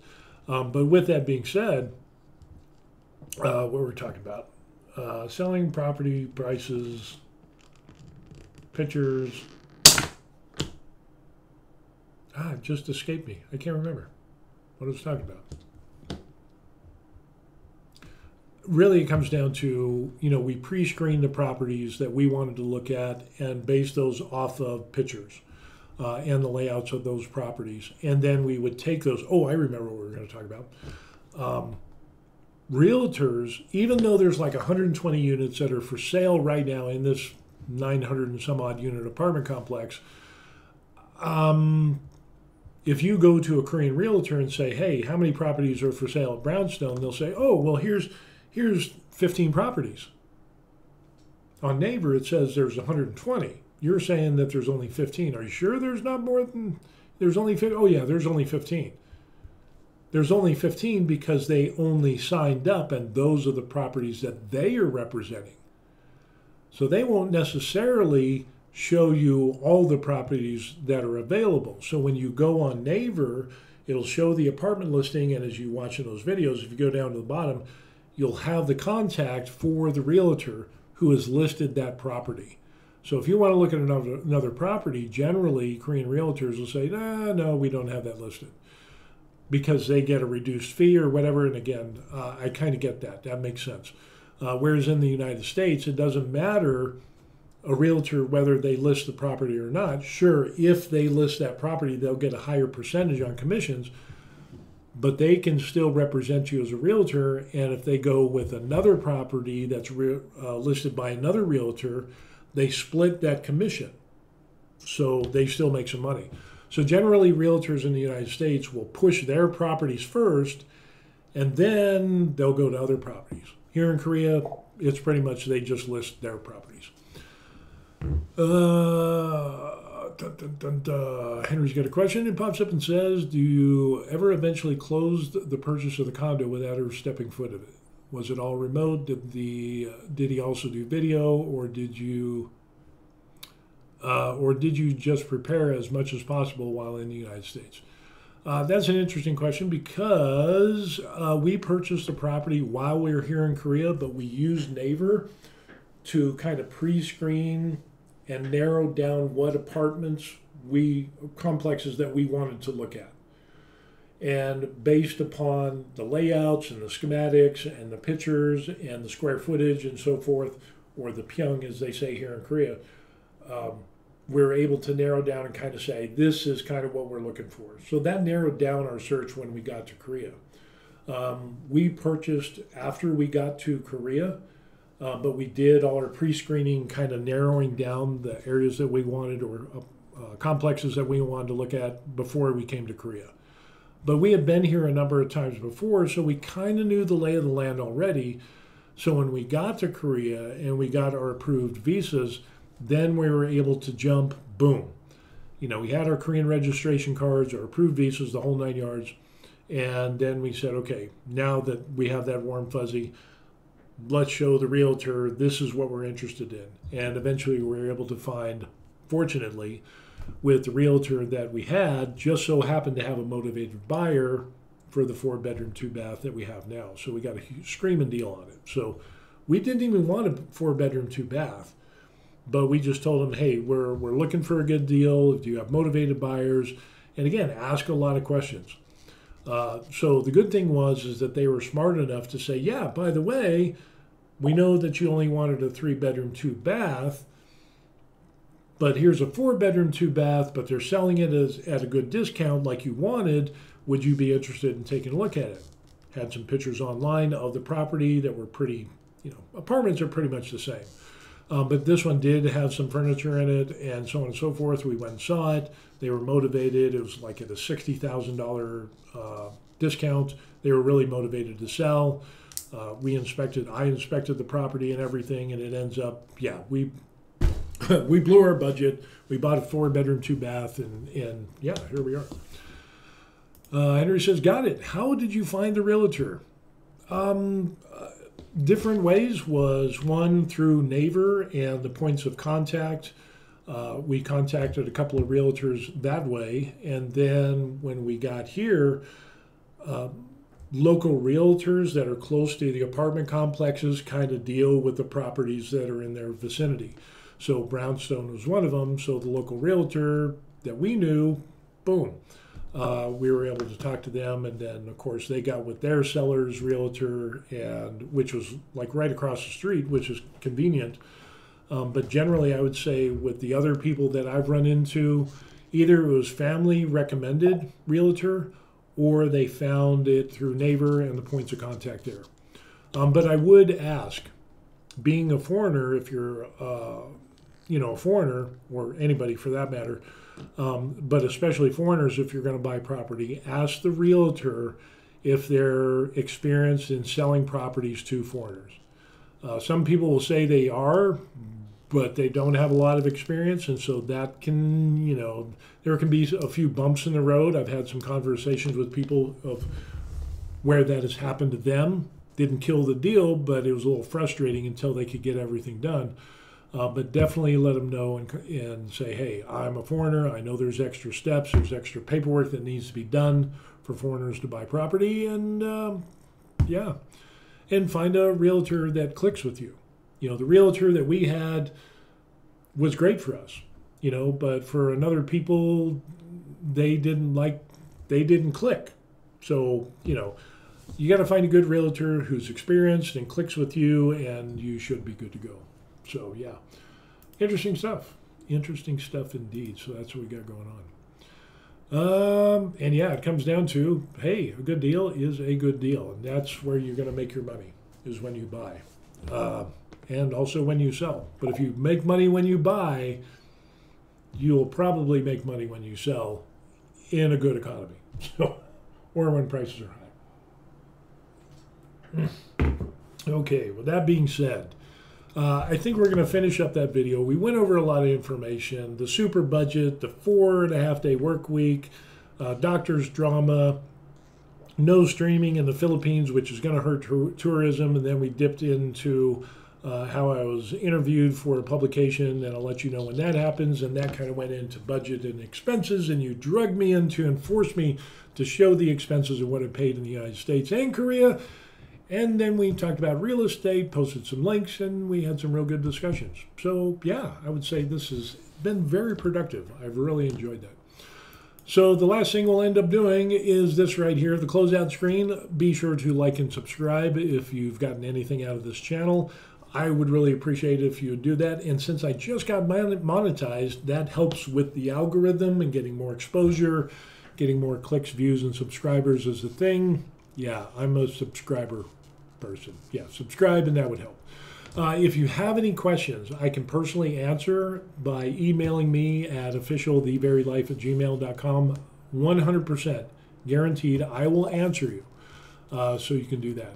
If you want to buy me a coffee, link in the description box. That's where the scrolling ticker, a bunch of cool people that I respect have bought me coffee. So there's that. But with that, like Henry says, we will see you next time on the next video. All right. Thanks for watching the discussion, all that. Peace. All righty. Good stuff. Good stuff. See you next time.